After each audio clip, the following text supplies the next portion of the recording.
Sports Center.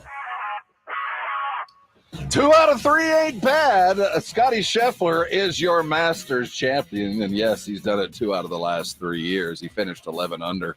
Former Tech Red Raider Ludwig Oberg finished second in his first Masters at 7 under. In the season, it came to a merciful end for the San Antonio Spurs.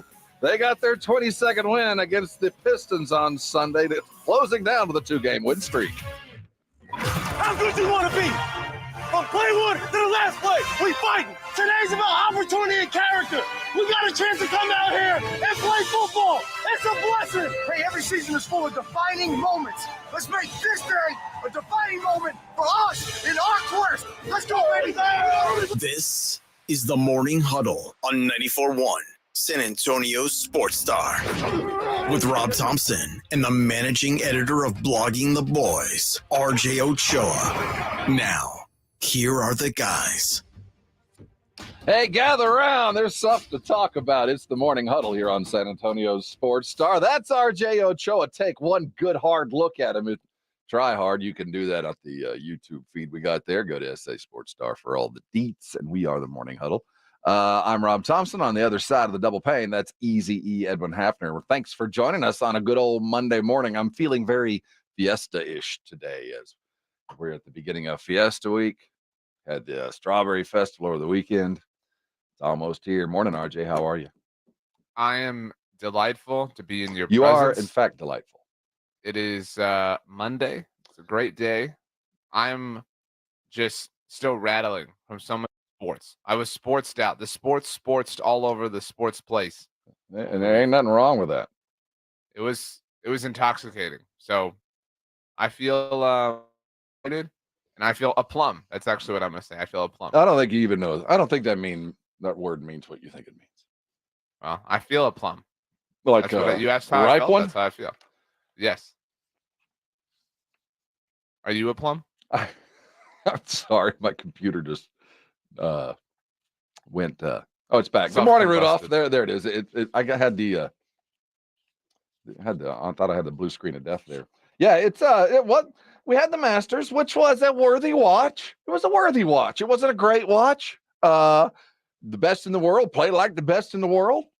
Tiger played, limped home.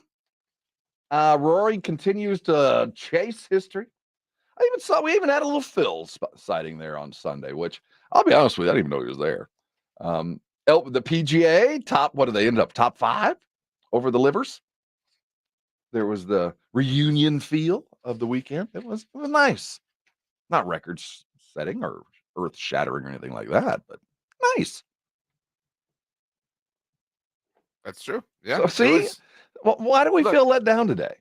Because this is what I wanted. I got the sense you did. I got the sense that you felt a little let down, that there was really no excitement. It was a little boring, but in a way that an anaconda stifling its prey is boring. I mean, I'm not mad about somebody being by far in a way the best golfer in the world, and that's what we saw yesterday with Scotty Scheffler. It was he man. I said it in pre-show that if that guy was a doctor, I'd allow him to perform surgery on me. His heart rate never changes. I mean, he could have been a fighter pilot, surgeon, one of those things like a MacGyver type. Let him take the bomb down. He's not going to affect him. He is smooth as glass, man. Chill all the way through. But I have a new golfer that I'm going to follow from here on out. Okay. Max Homa. 7 letters, 2 words, and my new favorite golfer. You're a little late to the party. I know. I'm not. I didn't say I was early. I'm a late adopter. I enjoyed that dude. I enjoyed the energy he brought. It was fun to watch. He's pretty popular on the internet. He's known for roast. He used to a long time ago roast people's swings. Like you could tweet him a video of your swing, and he would like make fun of you. Yeah, that seems like that's about right. So he's a laughs at himself kind of person, and it does feel like a matter of time until it's finally his turn at one of these things. So hopefully that's the case. But it was a fine tournament. The azaleas azalea'd. Oh man. The green jackets green jacketed. Did it make you want to go work in your yard? Want to go? You know what? If I just put a little bit of effort, I could look like the 12. I wouldn't say that, but it it is a true hallmark that spring is here. And so it kind of made me want to get more flowers for the yard. And not work on it, but just this needs more color. Can we stop with the bird sounds? Can we end that? No, we need to end that. I don't need to feel like I'm at the Jungle Cafe while I'm watching. You don't have to pipe that in. The rainforest. Yeah, I don't need the Rainforest Cafe sounds. You don't have to pipe it in. I know it's beautiful. And that and the loblolly pine. I don't need to hear that anymore. I will say, if there's one thing that we finally all do or acknowledge as a society as a result of the Masters, I understand that they have a wealth of money. I understand that they are the creme de la creme, right? They are the exception. However, they are proving year after year that elite sports technology for the fan is available. I don't understand why.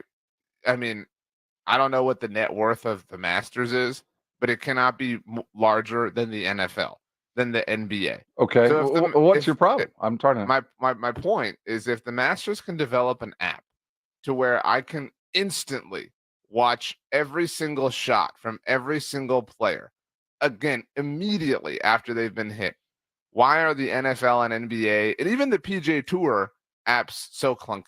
If the Masters can pull this off and be the innovator, I understand that their partner is IBM. Yeah. But if they can develop an app, maybe this is a grievance that I'll air.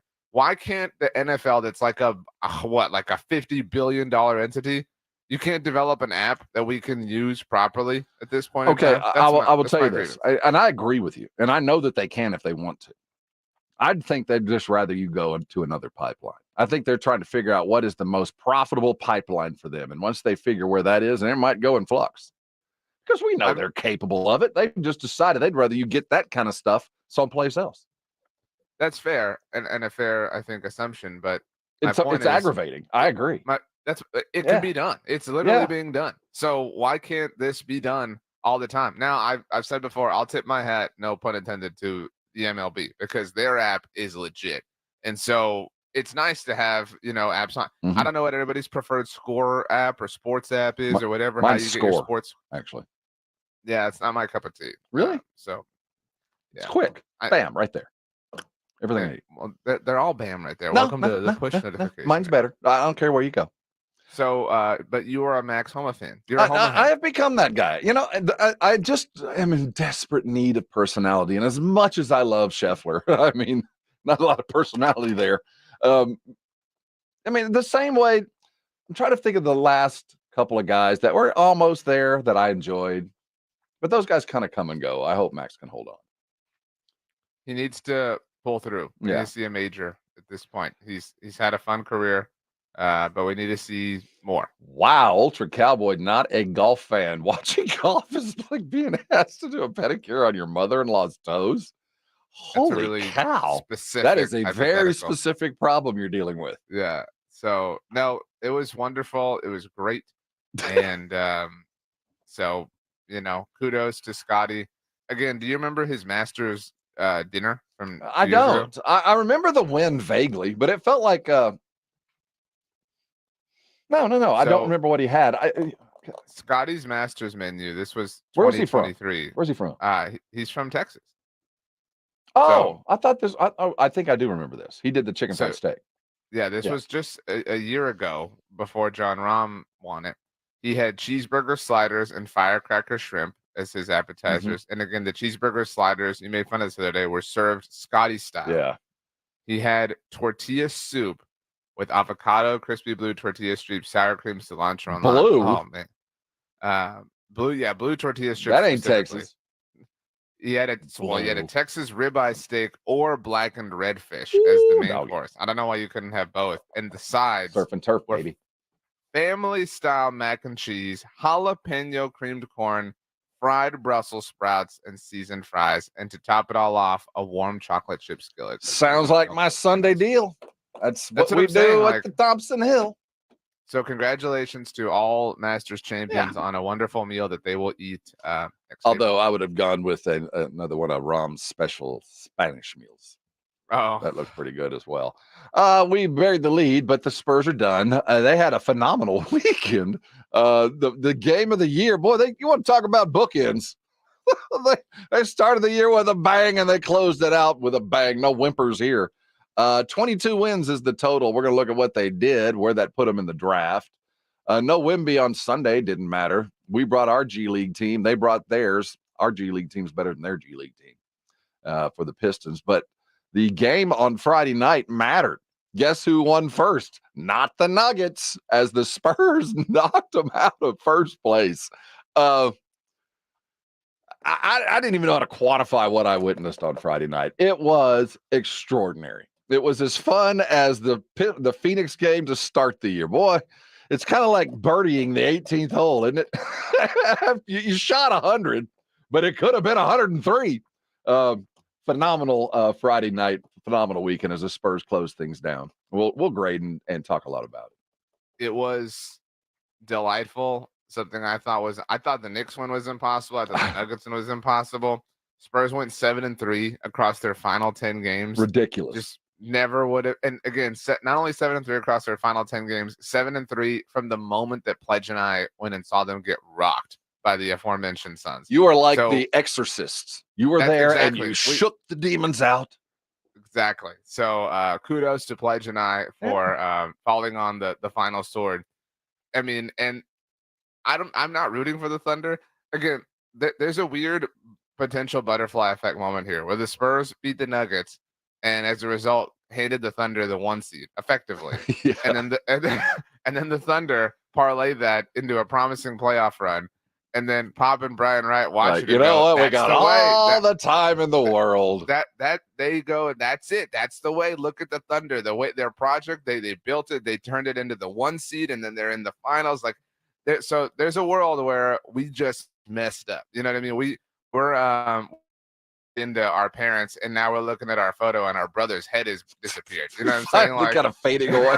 Uh-oh. Right. Like, so I hope that that's not the case. I think that the Nuggets will still be fine in the overall, but the playoff field is set. We have some playing games happening this week. That is a very exciting. And we're going to explain to RJ the seeding and the play-in.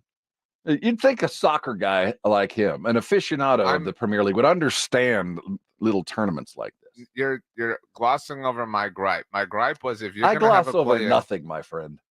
If you're going to have a play-in, speaking of apps or whatever, you need to have an app or a website or something that has a friendly version of the graphic. You can't just, like, so many sites that I've seen, like, here's everything you need to know about the NBA playoff field, are just bullet point listing the things. You can't do that.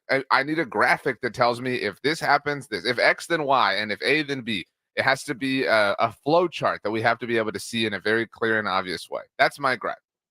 And as one suitable for grievances. It is a grievance We day. do it every day. I got a few. Every Monday at 9:30. At 8:30, don't miss it. We finally got our schedules in order. Head coach of your UTSA Roadrunners men's basketball program, Claunch, will be here. Coach Claunch is going to arrive here about 8:30. Can't wait to talk to him as the next era of Roadrunner basketball begins. He arrived post-Final Four. We'll get him his thoughts on UTSA, his conference, and the state of basketball here.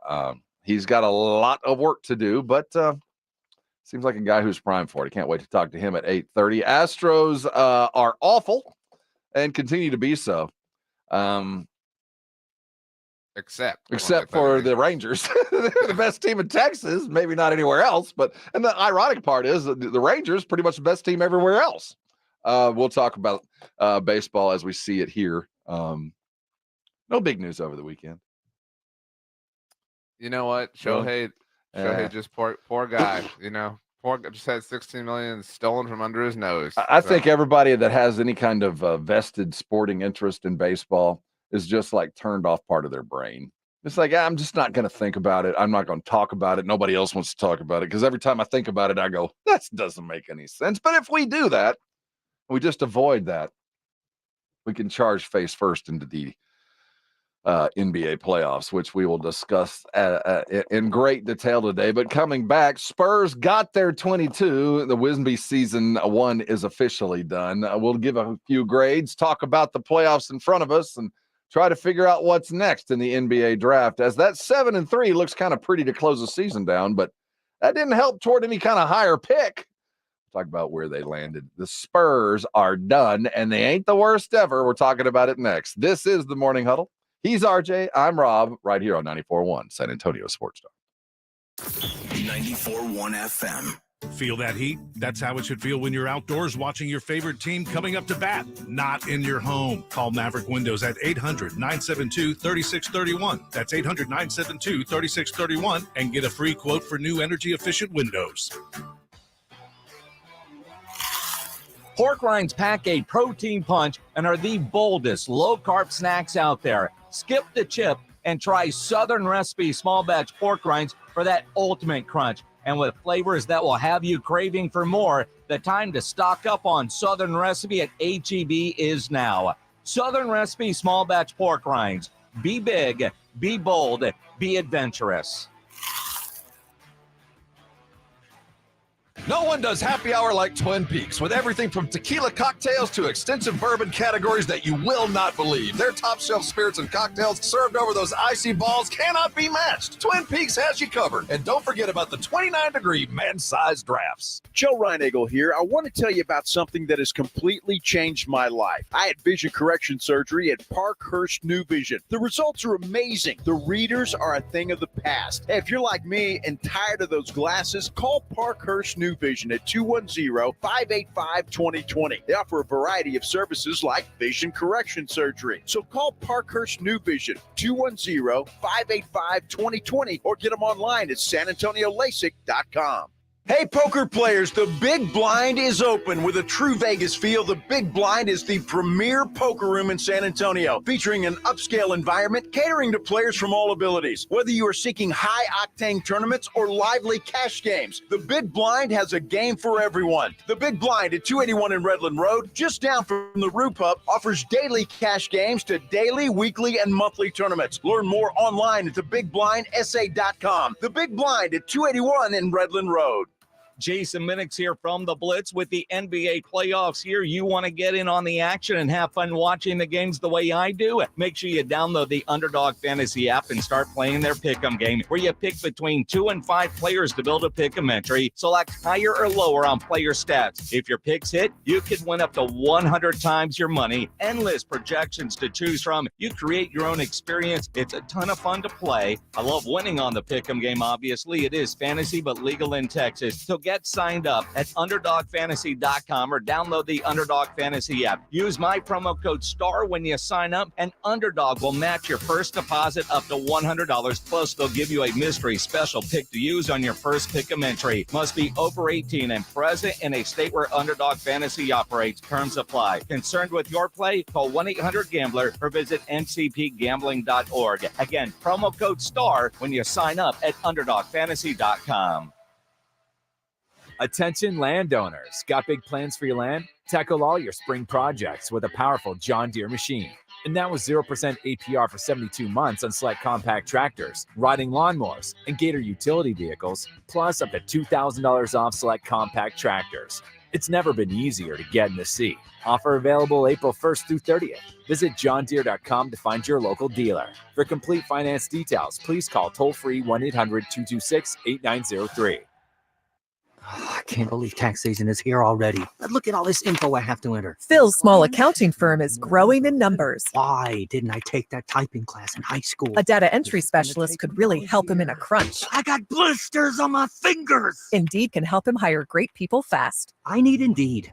Indeed you do. You can schedule and conduct virtual interviews all from your employer dashboard. Visit Indeed.com/credit and get $75 towards your first sponsored job. Terms and conditions apply.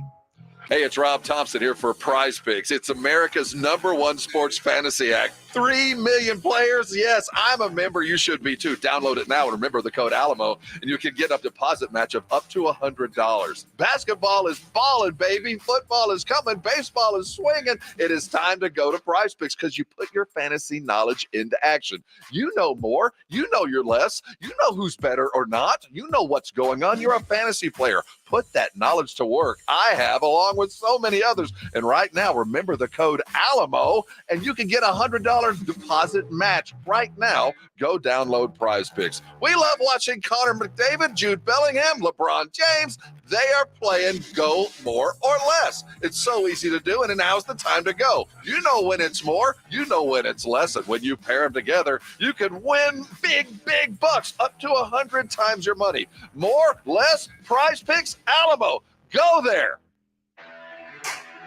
This is Jim Rome. Join me weekdays at noon on my new home, 94.1 San Antonio Sports Star. Hey, huddle up. It's going to be a busy week. We got plays to call. That's RJ. He loves golf. I'm Rob. I like it. Basketball season has come to a close. The 23-24 season kaput. Spurs finished with 22 victories on hand, close the season at 7-3. Would they end up with the 6th pick? Is that where we're sitting? 5th pick. We'll look at the rim. 5th pick and the Toronto pick that we have been tracking. Which they could. Man, time. we don't want that thing at all. Let's hope they do it's- well in the lottery.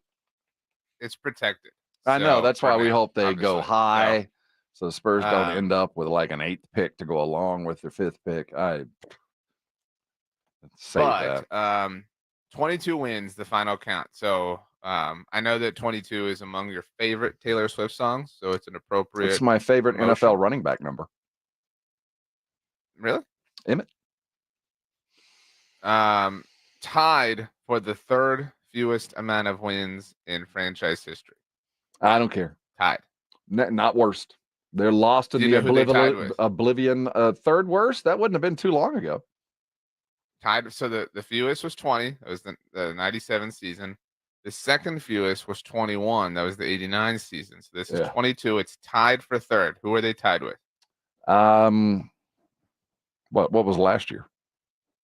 22-60. It was Yeah. last year. That's so they aren't. We've been saying for a long time they're worse than they were last year. Not true. They are. They are the exact same. And I'm glad you brought that up. So, there's a lot to digest over the season. And we can't take the last part and say that's who the Spurs are, nor can we say the first 72 games are who the Spurs are.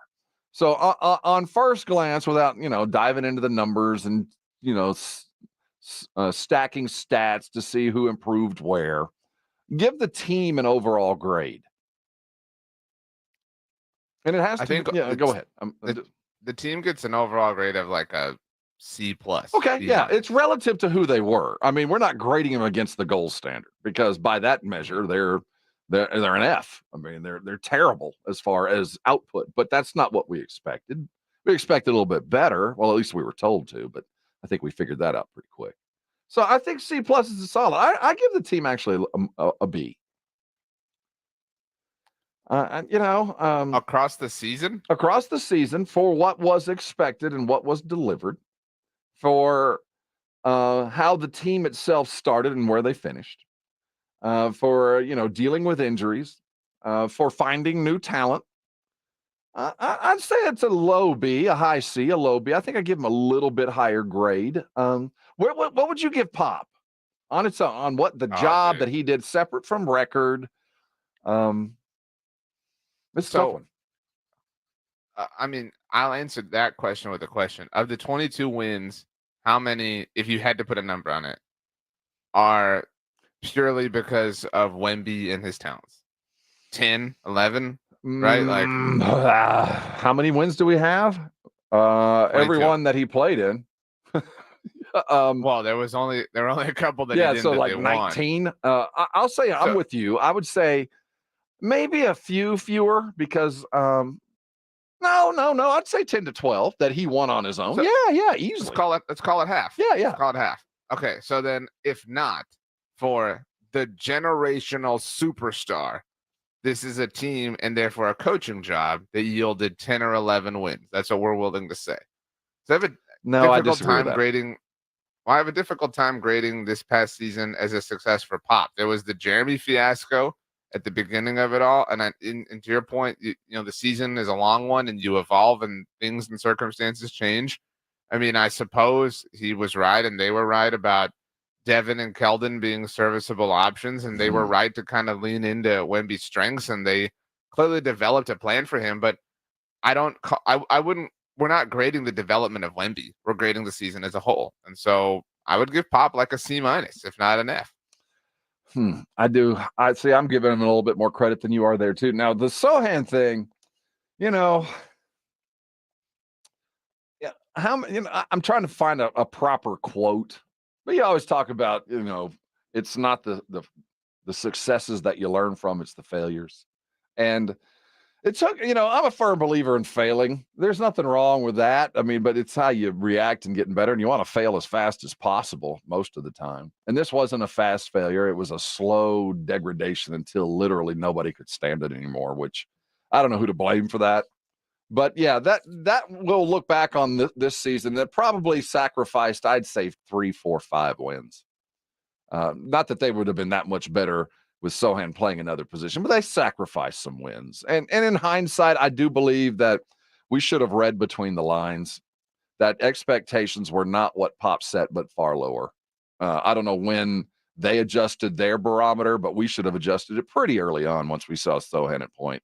And I didn't. So I held a lot of what we did over the season against what I'd been told, and I didn't go by actions, which I should have other than words. So I'm fine acknowledging that maybe we had too lofty of expectations for some time, but it's because, and we were not wrong. I mean, look at Wemby. Like, right. You know what I mean? Like we were not wrong that he had the potential. And I think, to be fair, he wasn't this person, game one, right? Like, there was the Phoenix, flirtation or whatever at the beginning of the season, but like it took time. And so I'm willing to say that I think that's the mature response, but I wouldn't say they inhibited him, but they clearly could have done more. And that they didn't address the roster at all at the trade deadline, is part of the failure in my mind. And that's not a Pop thing. That's a Brian Wright thing. It's partly a Pop thing. But, I think, let's grade the front office too. Yeah.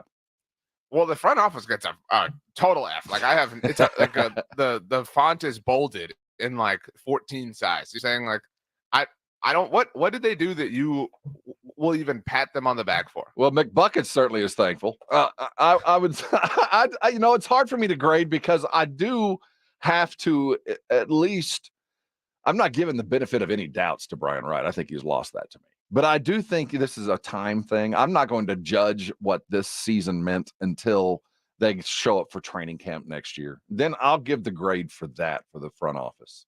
But right now, I still think that they're still cramming for the exam. We still got a draft. We still got free agency. And I'll include, they started out slow. Their midterm, as the season midterm, that was an F. But, they still have time. They can put in some extra credit. The draft and free agency are part of next year's grades for me. The book is closed. I get it. You know what I'm saying? For me, it's an end of a fiscal, and the end of the fiscal is the beginning of the next, and the beginning of the next, is training camp for me. But I get it. You're completely right. Hey, coming back, we got a lot more than just basketball to dig into on a Monday in April. And it's not just baseball either. It is playoff basketball time. We'll talk about the how many teams in the playoffs? Like 30? We'll talk about the play-in. We got 20 teams playing for 16 spots. We'll look at the play-in as we come in. Do we have a Sancha? Is the one you love? We'll talk about what we got in front of us. Should be fun. It's the Morning Huddle, and you are on 94.1 San Antonio Sports Star. It's the Blitz with Jason and Joe. Afternoons at 2. Coming up Monday on the Blitz, the Spurs season is finally over. Now we can look forward to see what they're going to do in the offseason. Plus, the Spurs aren't in, but we'll look ahead to the NBA playoffs. The seeding is set. All the reaction to the Masters as well. The Blitz, Monday at 2. The Blitz with Jason and Joe. Afternoons at 2 on 94.1 San Antonio Sports Star. Without the ones like you, who work tirelessly to keep things running, everything would suddenly stop. Hospitals, factories, schools, and power plants, they all depend on you. No matter the weather, emergency, or time of day, you're the ones who get it done. At Grainger, we're here for you with professional-grade industrial supplies. Count on real-time product availability and fast delivery. Call, click Grainger.com, or just stop by. Grainger, for the ones who get it done. You go into your shower feeling, but as soon as you reach for the Irish Spring, your day immediately gets better. That crisp, fresh, unmistakable Irish Spring scent zings your brain and awakens your senses. So when you finally emerge from the shower, 37 minutes later, because you pay the water bill so you can stay in there as long as you want, you're ready to take on the day and smell great doing it. Irish Spring Body Wash and Bar Soap.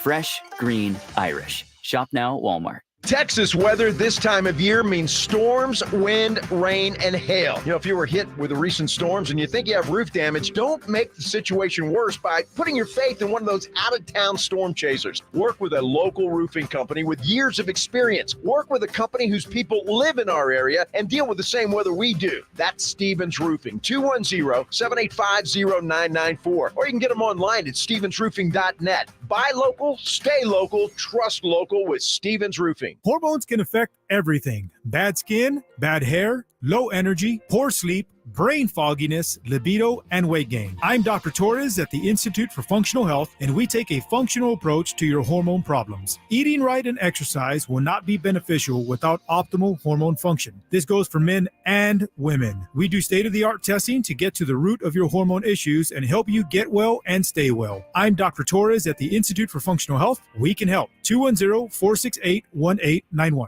We're in the studio right now with Jose Rios from the Gomez Law Firm. Jose, tell us a little about Gomez Law. Number one priority is to let the people know that we are a law firm that's been part of this community for almost 50 years. You know, Mr. Gomez, he's been a practicing attorney here since 1973. He's born and raised here in San Antonio, done nothing but help out personal injury victims for almost half a century. It's very important that we get that out to the San Antonio community, because a lot of these attorneys like to come in here and act like they're from here, but you know, they're all out of towners. They don't know what goes on here. They really don't know. If you have been injured in an accident, injured at work, or hit by a company vehicle, don't take on the big insurance companies by yourself. Call the Gomez Law Firm at 736-4040. We've been around for almost 50 years, and we're not going anywhere. And remember, Gomez Law fights. If you have been injured in an accident, injured at work, or hit by a company vehicle, the first place you need to go is joegomezlaw.com.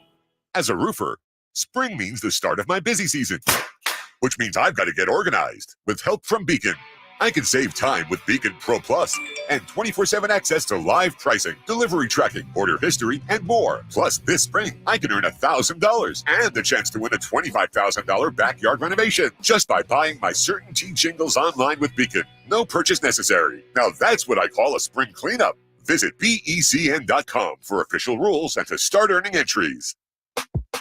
eBay Motors is here for the ride. Go ahead, feel your engine. Admire that perfectly installed exhaust. Your vehicle's moving along this freeway like it was made from fresh installs and a whole lot of love. With eBay Motors, you get over 122 million parts to keep it running. And with eBay Guaranteed Fit, they'll be the perfect fit every time. Plus, at these prices, well, we're burning rubber, not cash. Keep your ride or die alive at ebaymotors.com. Eligible items only. Exclusions apply.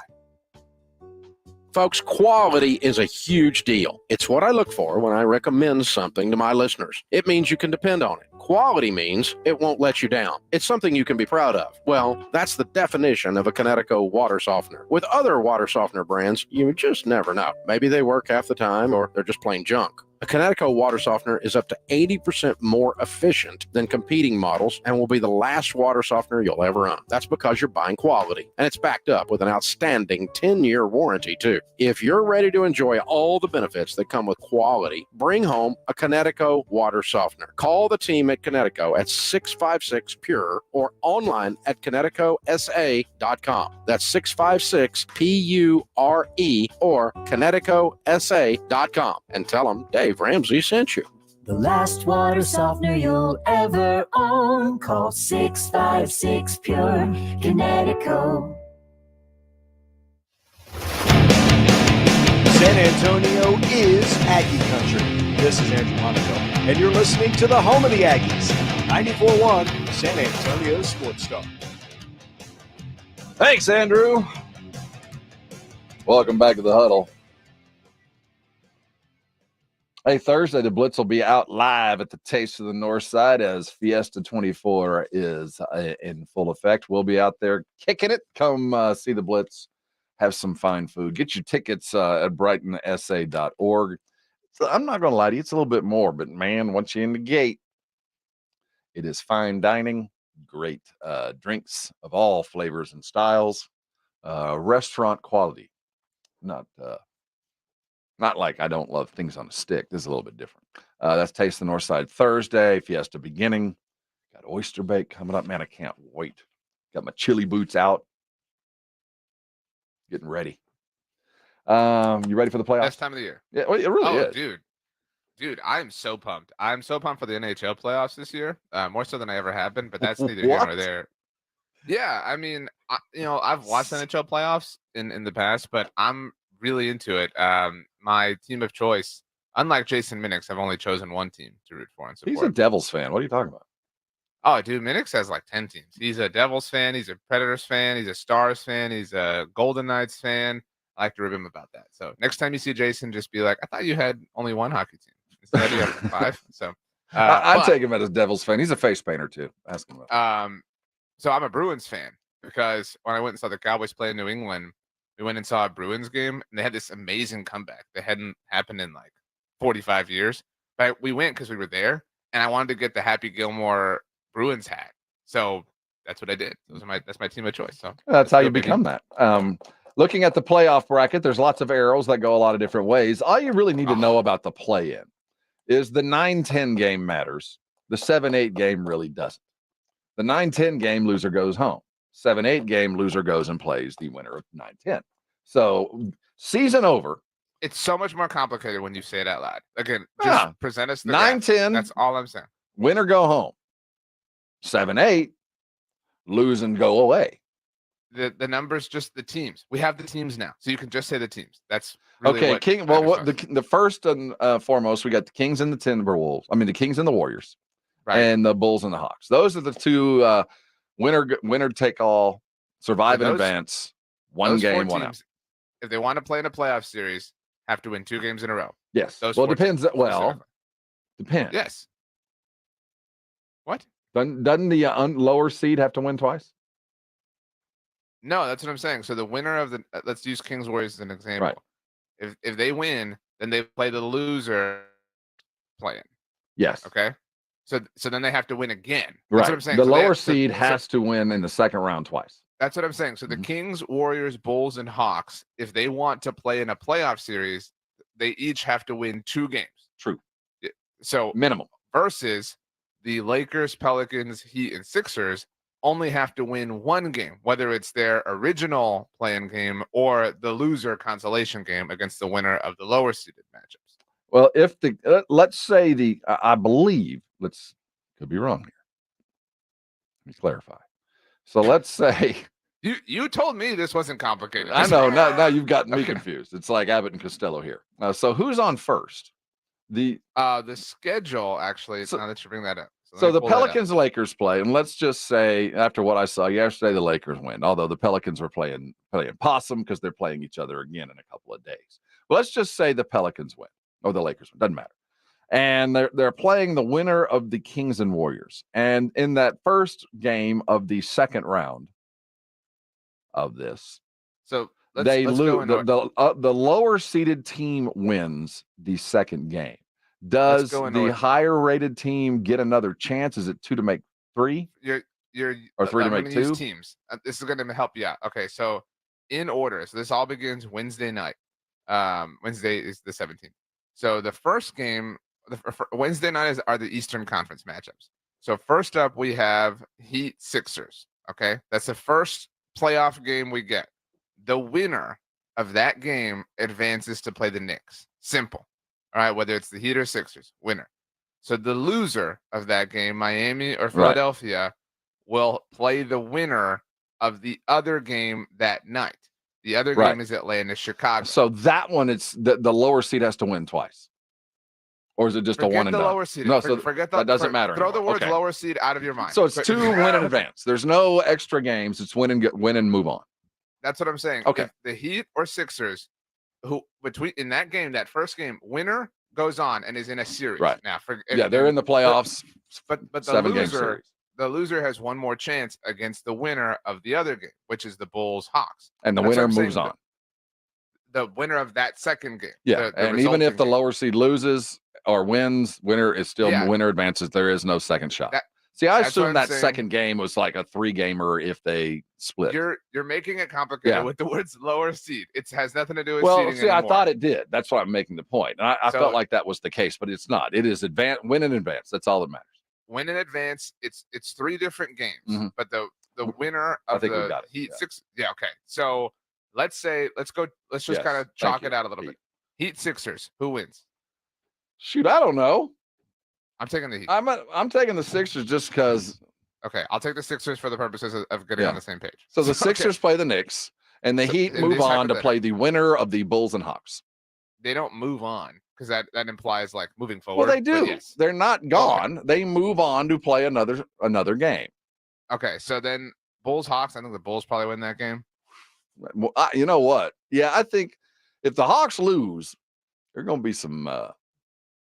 Well, that should be true even if they win the first game and lose the second. But Yeah. anyway, so let's say it's the Bulls, and then you got Bulls Heat. They would play the winner of the Bulls this Heat game would yeah. then go play the Celtics. Right. Yes. And I like it's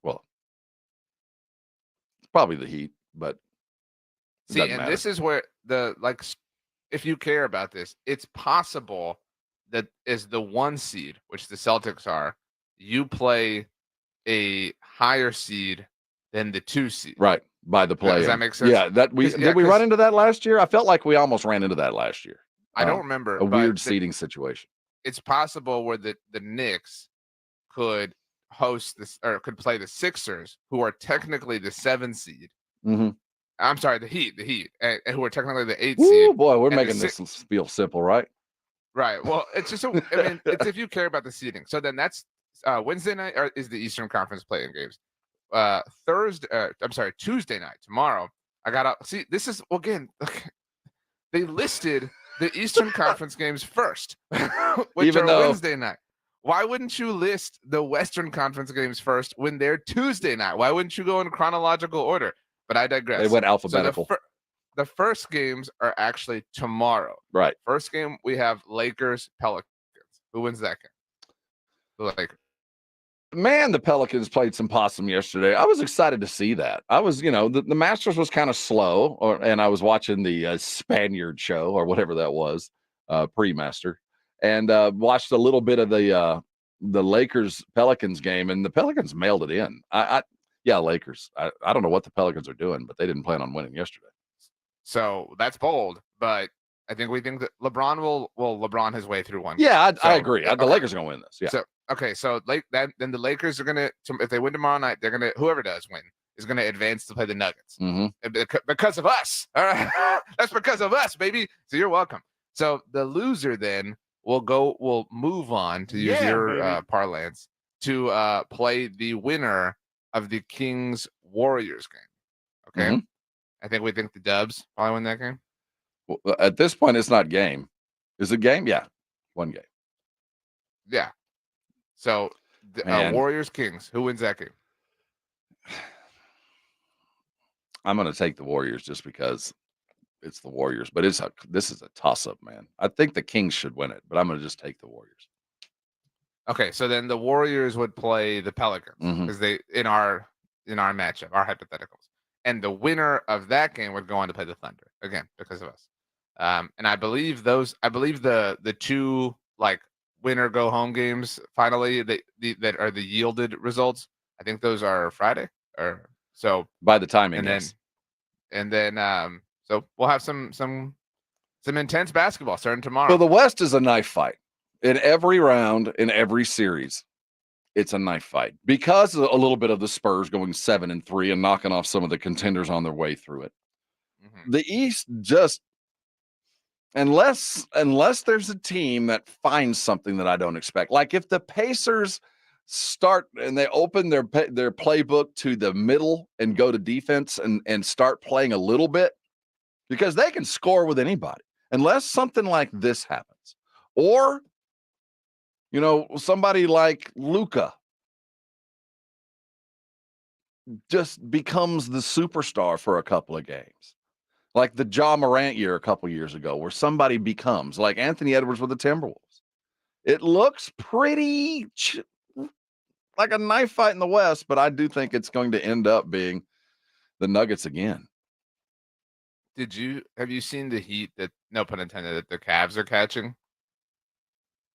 For So they effectively tanked the final minutes of their game. They did. Donovan Mitchell. So that they could avoid Mm-hmm. The Knicks or that side of They wanted the the bracket. 4-5. They wanted the Magic. They wanted the 4. Well, and they wanted to have to only go through Boston. Mm-hmm. Or I mean, nobody wants They it, didn't- but you know what I'm saying? Like they're that afraid of the other side, which is how often do sports reward you for this? How often does the world of sports reward you for some level of cowardice? There is You know what I'm saying? there is karma involved with you when you start tanking for seeding other than draft picks. Unless it's like, we're tanking so that we can get a bye or it's some sort of advantage. But if you're tanking to avoid somebody, that's to your like, who can you trust in the East? I mean, you can kind of trust Milwaukee. Yeah, I mean, I outside don't of Boston. trust them at all. I But don't are like they- the way they look. I trust the Sixers more. I trust the Heat more. No, I don't. But I mean, my point is, so Boston, duh. But outside of that, is there anyone? If you had to bet your house on a non-Celtics Eastern Conference team, Look, I'd bet the tool shed on the Knicks. Or better yet, I'd bet the lawnmower that needs a new carburetor on Jalen Brunson. I'd risk something, not the good stuff, but something. Knicks are playing great, and Brunson right now is as must-see a basketball player as there is in the NBA. How many games does he have over 35 in a row now? A lot. It's just he's a machine, and he's doing this now without Julius Randle. While the East is wide open, I'm not wide open. While the East is the Celtics to take, I think there's more fun stars on individual teams to watch in the East. I mean, not that Jokic and Anthony Edwards and LeBron and those guys aren't, right? But there's some intriguing stories more in the East than there are now. Like right now, Dame, how is he going to do in the playoffs while Giannis tries to get better? If he gets better in time, can he do that? You watch what the Pacers did, and Halliburton is, by the numbers, he and Shai Gilgeous are the next as far as the guards go in the league. And can he take that team, and can they play a little bit of defense? And then Jalen Brunson, the star there. And we haven't even talked about Paolo and the season he had with the Magic. Individual stars leading young and interesting teams in the East is going to be the story there. And the West is just who survives. And I wonder what that prescription will be for the finals. Will Boston or whoever that is arrive fresh and rested like the Lakers used to back in the day? And, the Celtics or the Sixers would roll in just bladdered and bloody and covered in bandages and Band-Aids, ready to take a finals team where the Lakers have been on the beach for 4 or 5 days. I wonder if this is going to play that way as the season goes. Well, and I'm interested in the spirit of the entire thing. Like, okay, Dame, you're not in that knife fight anymore. Right. You know what I'm saying? Like, and if you can't make it now, and not only are you not in that knife fight, but you have Giannis. I know he's a little hurt right now, but you know what I'm saying? Like, if there was ever a time, it's got to be now for you, Dame. So, what was the top 5 in the Masters? It's all PGA types. Who was the highest ranking liver? Probably Bryson. Was it Bryson? Yeah. Well, we'll look at that. Did the PGA reign supreme? It did feel like a reunion over the weekend. Wasn't it nice to have all the pertinent suspects in one clubhouse? We'll look at the Masters that was. The tradition continues. 2 out of 3 ain't bad. That's what Meatloaf told us. Let's talk about the Green Jacket next. You're on 94.1 San Antonio Sports Star. San Antonio Sports Star. Not to brag, but Progressive's Name Your Price tool is mankind's greatest tool ever. Even better than the wheel. Sure, without the wheel, we wouldn't have modern transportation or funny videos of dogs riding skateboards. But without the Name Your Price tool, we wouldn't have easy access to auto insurance options based on our budget. And, well, cars do need wheels. They also need insurance, and insurance never goes flat. Learn more about the greatest tool ever. The Name Your Price tool at Progressive.com. Progressive Casualty Insurance Company and Affiliates. Price and coverage match limited by state law. Not available in all states. Without the ones like you, who work tirelessly to keep things running, everything would suddenly stop. Hospitals, factories, schools, and power plants, they all depend on you. No matter the weather, emergency, or time of day, you're the ones who get it done. At Grainger, we're here for you with professional-grade industrial supplies. Count on real-time product availability and fast delivery. Call, click Grainger.com, or just stop by. Grainger, for the ones who get it done. Are your windows struggling to keep up with the game? It's time to upgrade with Maverick Windows. Stay ahead of the competition with energy-efficient windows. Call Maverick Windows at 800-972-3631. That's 800-972-3631 to get a free quote. George gets justice. In life's most challenging moments, getting the right help matters most if you've been injured. Get George at George Salinas Injury Lawyers. With a track record of success and a dedication to their clients, George gets justice. George Salinas Injury Lawyers is not just a law firm. They're your support system. Get George at George Salinas Injury Lawyers today at 210-225-0909 or visit getgeorge.com. George gets justice. GetGeorge.com. Listen to this station anytime, anywhere on Odyssey. Odyssey is your new audio home for all the music, news, sports, and podcasts that matter to you. Odyssey. That's AUDACY.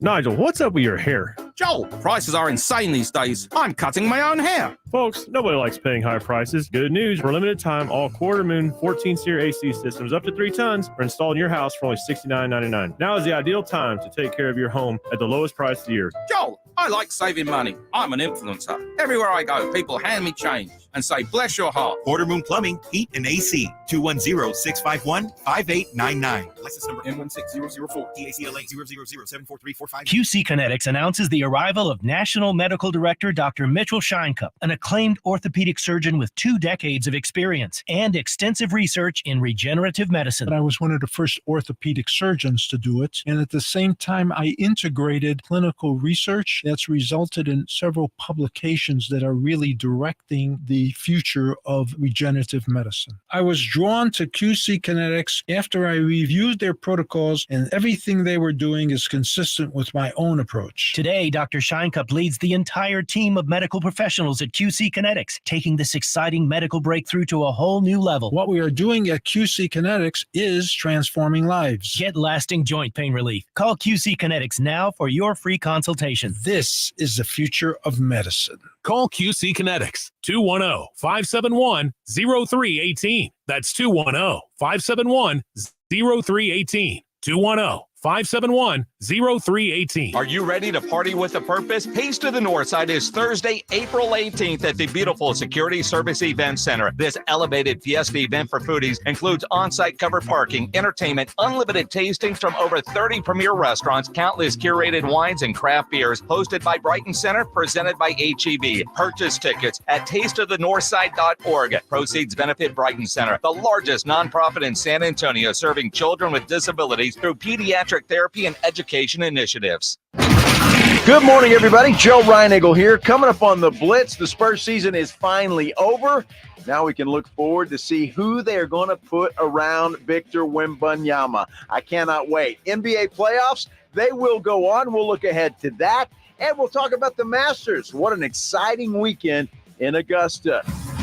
Hey, RJ, how was that smoked pulled pork? It looked delicious. It was divine. It did indeed. Any left? I handed it out to some neighbors and family and friends and stuff. Yeah, I'm a generous guy. Did you, tacos on buns? Oh yeah. No, I'm not messing around with But I also saw some bird on the grill too. So the pulled pork I did on Friday, picked on it throughout the weekend, and then yesterday did some Cornish hens. I said bird because they looked smaller than chicken, so those were Cornish game hens. They were well, okay. I like them enough. There's just not a lot of there. A lot of work for a little tiny bird. It really wasn't that much work. I did. Well, I shouldn't say, but there's not a lot of meat. It's not. That's why you do several of them. I know, but it's a good kind of like personal pan pizza sized chicken. You know. So do you do those a lot? Yeah, and really? I started brining them. Yeah. And so I brined them over Saturday night, and then threw them on the smoker yesterday, and threw some corn out there. Apple cider vinegar? No, just straight up meat church. I forget what the name of the brine is. It's like there's a name. He has all those awesome names. But so just threw it in there, and then a few little seasonings here, a couple hours in there, and skin was crispy. Try juicy. Try apple cider vinegar. What if I don't? I'm just saying, because if you're trying something that's good, I think you're going to like the apple cider vinegar. That's the best I've ever found. Not that yours isn't good. I'm a Meat Church fan. I found a little Rock Cornish, the game hens. It's so much. There's just not enough, and I don't know. Well, I need your not for recipe. you. Is what I'm getting at. I need to have yours because what I've done, I have not been happy with. We have a new and an old champ. His name is Scotty Scheffler, and it was an ass kicking. It was the Spurs in 08. It was boring. It was process driven, and it was thorough. There's no doubt. Scotty Scheffler dominated. I mean, absolutely dominated.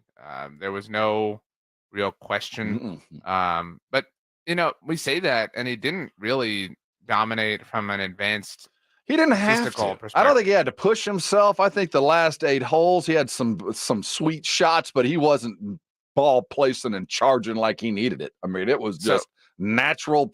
Just swing it and putt it, and let's move on to the next, man, and a birdie here and there. He ranked 14th in strokes gained putting, which is kind of absurd. And in terms of approach strokes gained, ranked 12th in the field. Yeah, it felt, yeah. So, I mean, and your boy Ludwig, he was first in the field in strokes gained putting. He was third smooth, isn't he?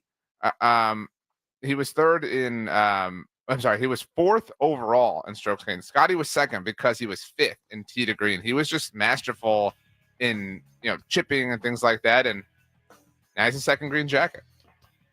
Silver and black coming next. The season is done. We're looking at what they did, what they're gonna do, and what they did and how it's going to affect what they're going to do. All the silver and black you can handle around the corner, because that's what we do. He's RJ, I'm Rob. This is the Morning Huddle, and we'll be right back.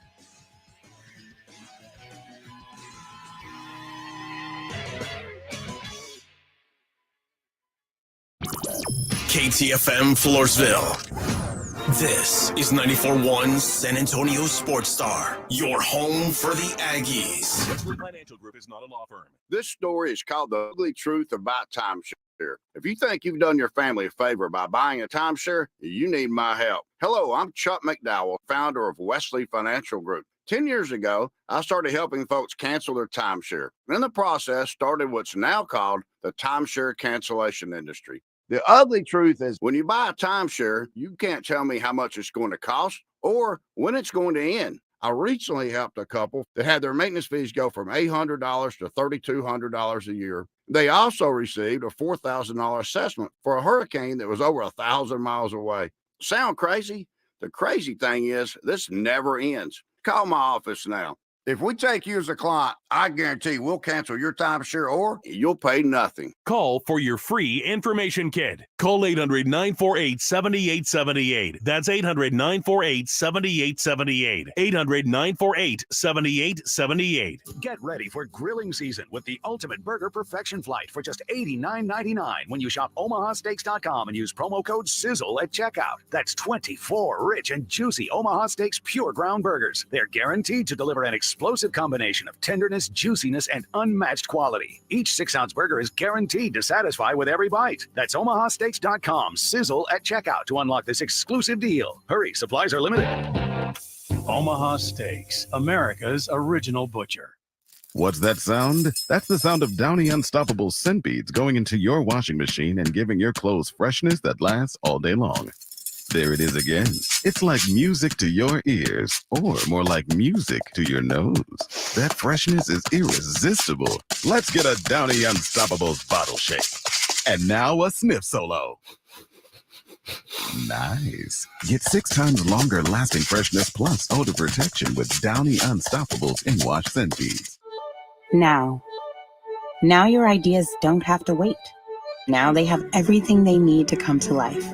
Dell Technologies and Intel are creating technology that loves ideas, loves expanding your business, evolving your passions. We push what technology can do, so great ideas can happen right now. Find out how to bring your ideas to life at Dell.com. Welcome to Now. Ew, Gotta get rid of this old Backstreet Boys t-shirt. Tell me why. Because it stinks, boys. Tell me why. I've washed it so many times, but the odor won't come out. Tell me why. No, you tell me why I can't get rid of this odor. Have you tried Downy Rinse and Refresh? It doesn't just cover up odors, it helps remove them. Wow, it worked, guys. Yeah. Downy Rinse and Refresh removes more odor in one wash than the leading value detergent in 3 washes. Find it wherever you buy laundry products. Diamonds Direct's spring sale is here. Shop now and get an extra 20% off Diamonds Direct's renowned prices. It's the best sale of the season. Plus, book an appointment and get an additional $100 off. That's 20% off plus $100 off store-wide. Rings, earrings, pendants, bracelets, engagement rings, and more. And enjoy an expanded selection with designer appearances each weekend. 20% off now to April 21st. And open Sundays. Details at diamondsdirect.com.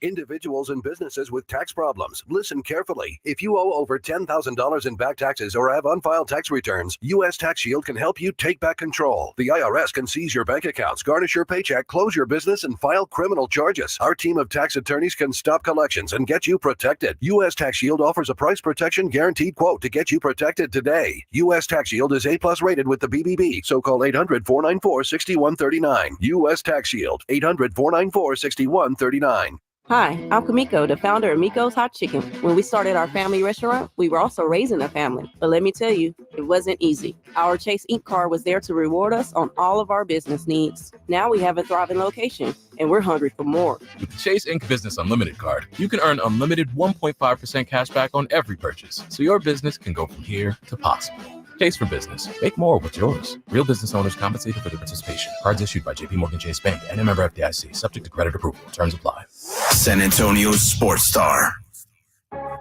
San Antonio's Sports Center.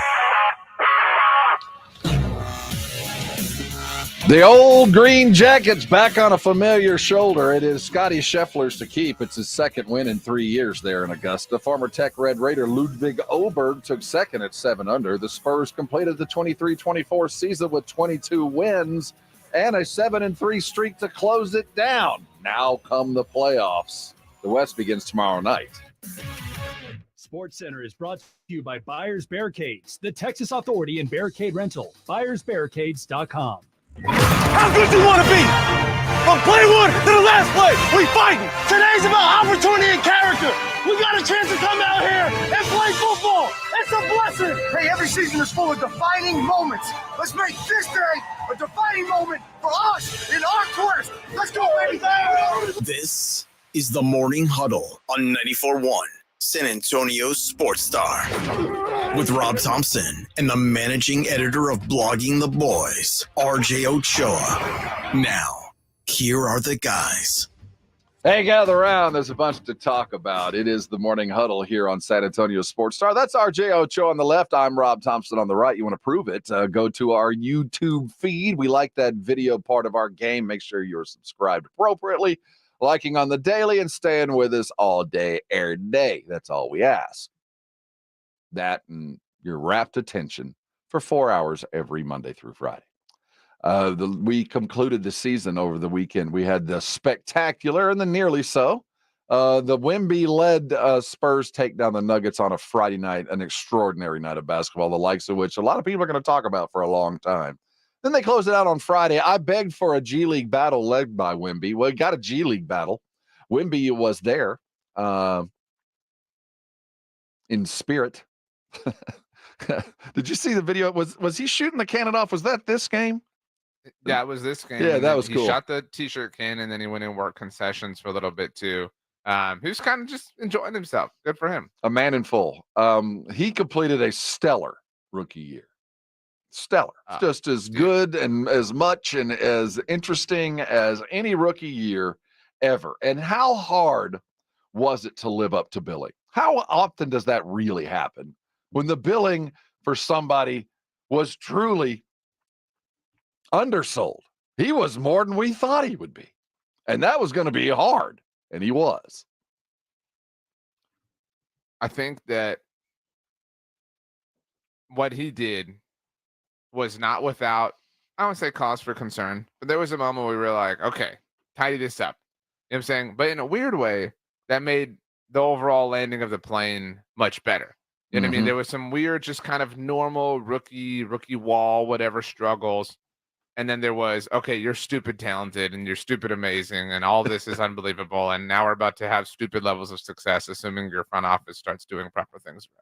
Yesterday, pregame was kind of the State of the Union. I mean, after the glow that was Friday night, you could kind of sense on Sunday that bags were packed and reservations were confirmed, and there's a lot of tall brothers walking beaches real soon. But in the Pop talked a lot about the season, and most importantly, his star pupil, Wemby, and his improvement over the year.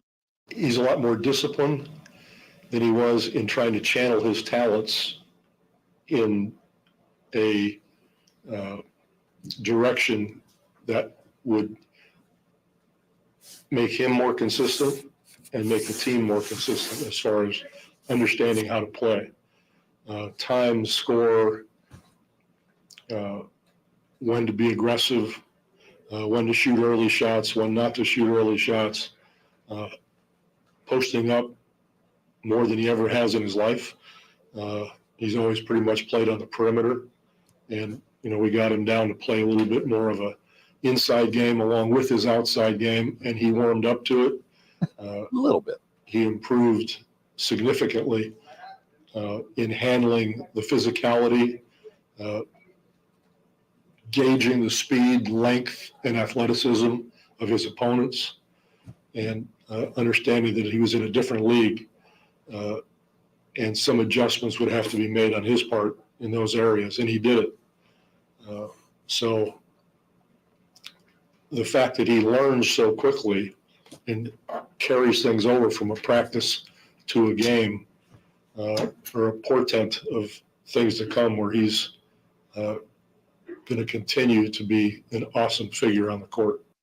That's Coach Greg Popovich, the current head coach of your San Antonio Spurs, speaking to the state of his newest star pupil, Victor Wembanyama, who is eminent to be Rookie of the Year, probably runner-up, if not Defensive Player of the Year. And my guess is he's going to end up on an All-NBA team, probably third string.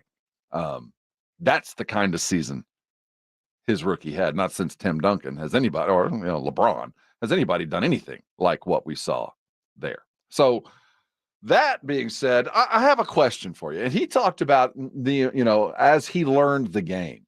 What was more important this season, him learning the game or Pop learning Wemby? Definitely the former. I mean, how long do we think Wemby's career will be? Let's call it 15 years, right? To be super optimistic. I mean, the significant majority of those will come without Pop. Yeah, and I mean, no disrespect at all towards Pop, but in that respect, no pun intended, it was way more important for Wemby to adjust to the NBA, which he did, and which definitely came with its fair share of hiccups, than it was for Pop to, put this puzzle together specifically. Because, we saw kind of a stumble out of the block. And, we were told at training camp, as he had witnessed Wemby for a duration, I think Pop was walking out of practices going, oh my God, wait till you get a load of this. And I think he was a little bit exuberant.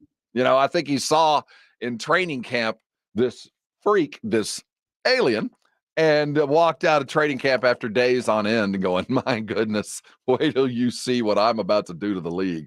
And was a little bit more optimistic, let's say, than probably he should have. But he did tell us yesterday that it really wasn't a shock how they stumbled out of the block.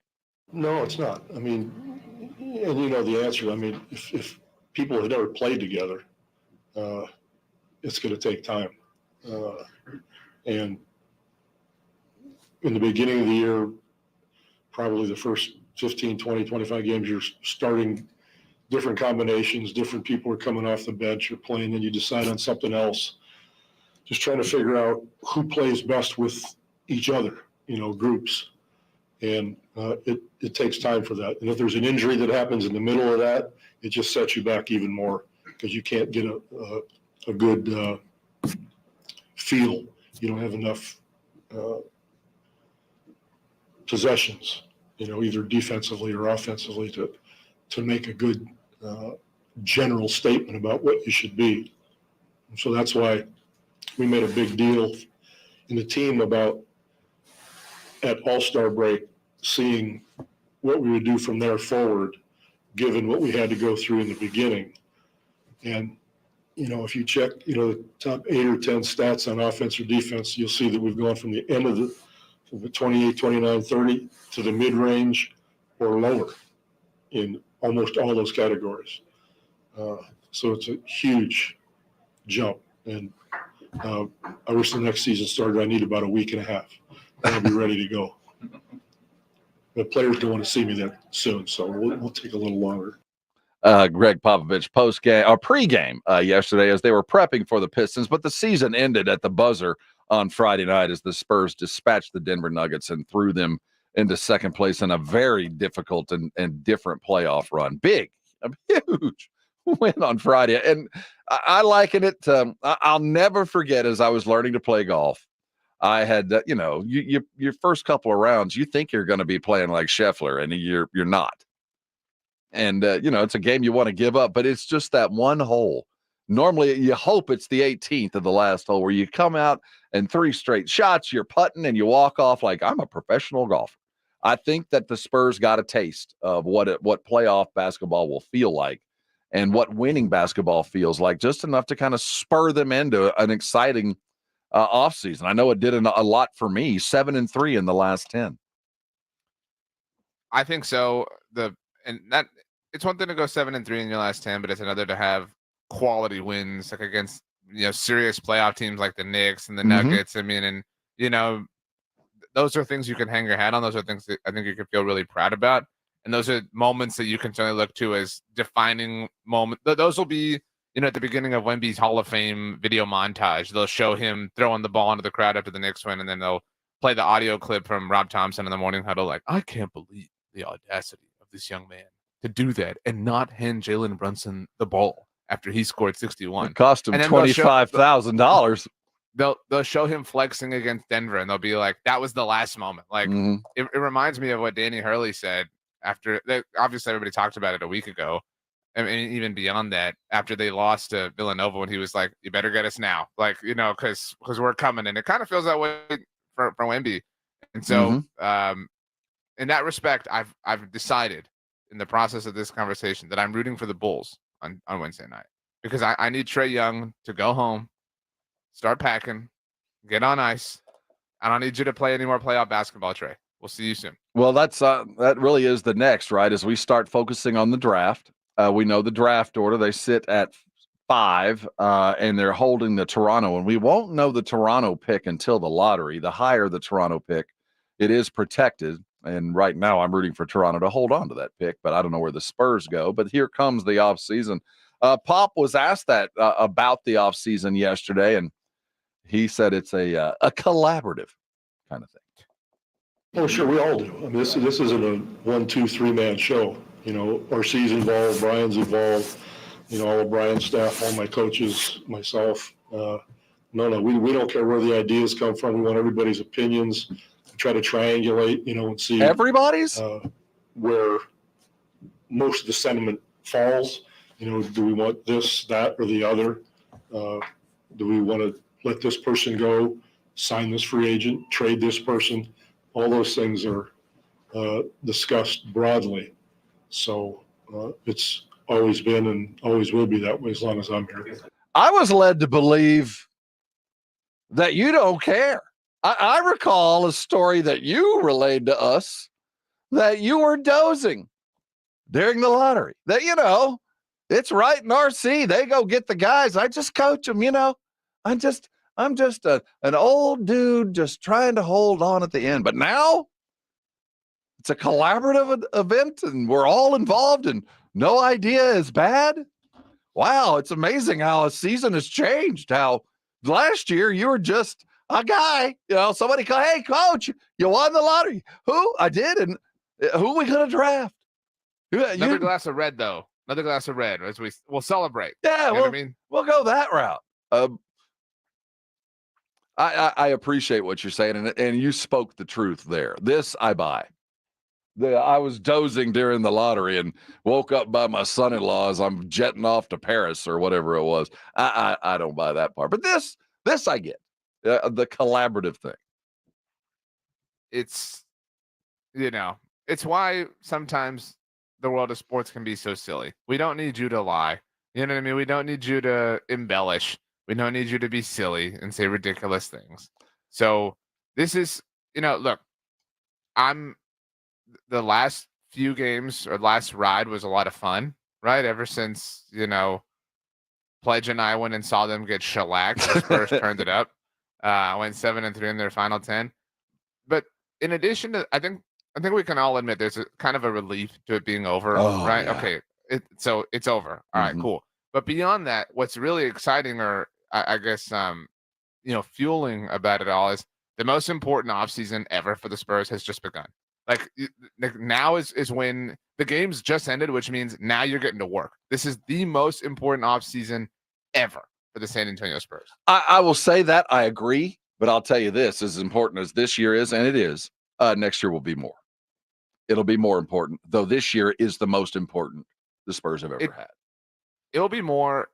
There's a Tom Brady-ism that I'm sure many people said before him, but this is kind of a flex in and of itself. But I heard him once in an interview say, I'm often asked like favorite Super Bowl ring, and I always answer the next one. And that was such a badass answer. And so to that point, like even after the offseason you're talking about, it will be the next one. Right. Like you will have to be continually tinkering and improving. Exactly. And so, but we've now hit that moment. Okay, great. Won the lotto, got Wemby. Awesome. Proof positive. He is him. He is the dude. Now it's go time. Now we're running the race. The marathon has truly begun, and you have to take advantage of every single mile. So as we head into the offseason, there's guys that we're never going to see again. We can list those. I don't want to talk about them because that's sad. But there are other dudes that are going to be here, either short or long term. And you think of it, it's Devin, Keldon, Jeremy, Trey Jones. Those are the four that coming into this year we knew were at least pivotal parts. Now we'll kind of digest what they did over the season and compare what they did and where they improved against where Wemby went and where he improved to. And that will be really the key as to the other four. But Pop was asked about those four and their improvement over the year. But Devin has turned into a confident scorer. He can shoot it. He can drive it. He's upped his defense, understanding that no defense, no wins. So he's made a big step in that regard. Keldon has become more of a all-around player rather than the bull in the china shop. Give me ball, I go to rim. He's a little bit more nuanced than that now, which helps him. And of course, Jeremy, he's really a prime defender. He can guard 1 through 4 and enjoys it, which is great. I don't have to convince him to enjoy it. So those three guys have been special in that regard. Trey has been Trey. He gets taken for granted because he does the same thing every night and gives 100% of what he has. And everybody respects it, knows it, and we need it. So his consistency is off the charts. I wouldn't call that a ringing endorsement, but there you have it. Those are the four. Short-term, long-term, no term on those. We expect all four to be here for 2 more years? No, let me parse through. Who is the most likely to exit of those four via trade? I don't think there is they're all equal in my mind. You know Really? what I'm saying? Who are you beholden to? I think in the order of conversation, although I would flip Jeremy there. I think Devin Vassell is the most likely long-term Spur because of he progressed as Pop said, he is now a scorer.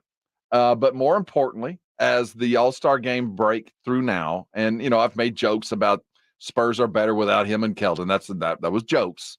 I think that Devin is the most likely and probably the best of the four to last. I don't think anybody's got a career here, but I do think he's got at least one more contract. And the other three, I don't know.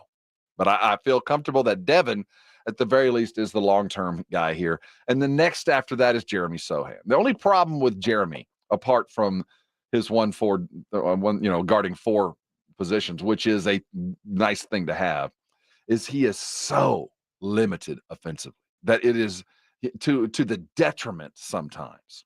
That I think that will be the most important thing that Jeremy can do in the offseason is, one, lead the Polish national team in scoring through the playoffs and just become more of an offensive threat. And if he can do that, then I do think there's a long term here for him. I don't know where Keldon's going to be. I know that once he got hurt, I was reading an interesting number in our show prep materials, how once Keldon got hurt and when he wasn't there, the mid-range game for the Spurs disappeared. If there's no Keldon, there is no mid-range game for the Spurs, period. Which is that both a ringing that's good and that's also bad, because that also tells me that that's not a focus of this offense.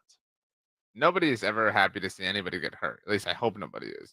But this last, week and a half was very interesting, right? I mean, it just kept. It was, after the Suns win and whatever's like, oh man, haha, they can win without Wemby and they can't win with him. So maybe they're better without him. I like it was these like funny, stupid jokes.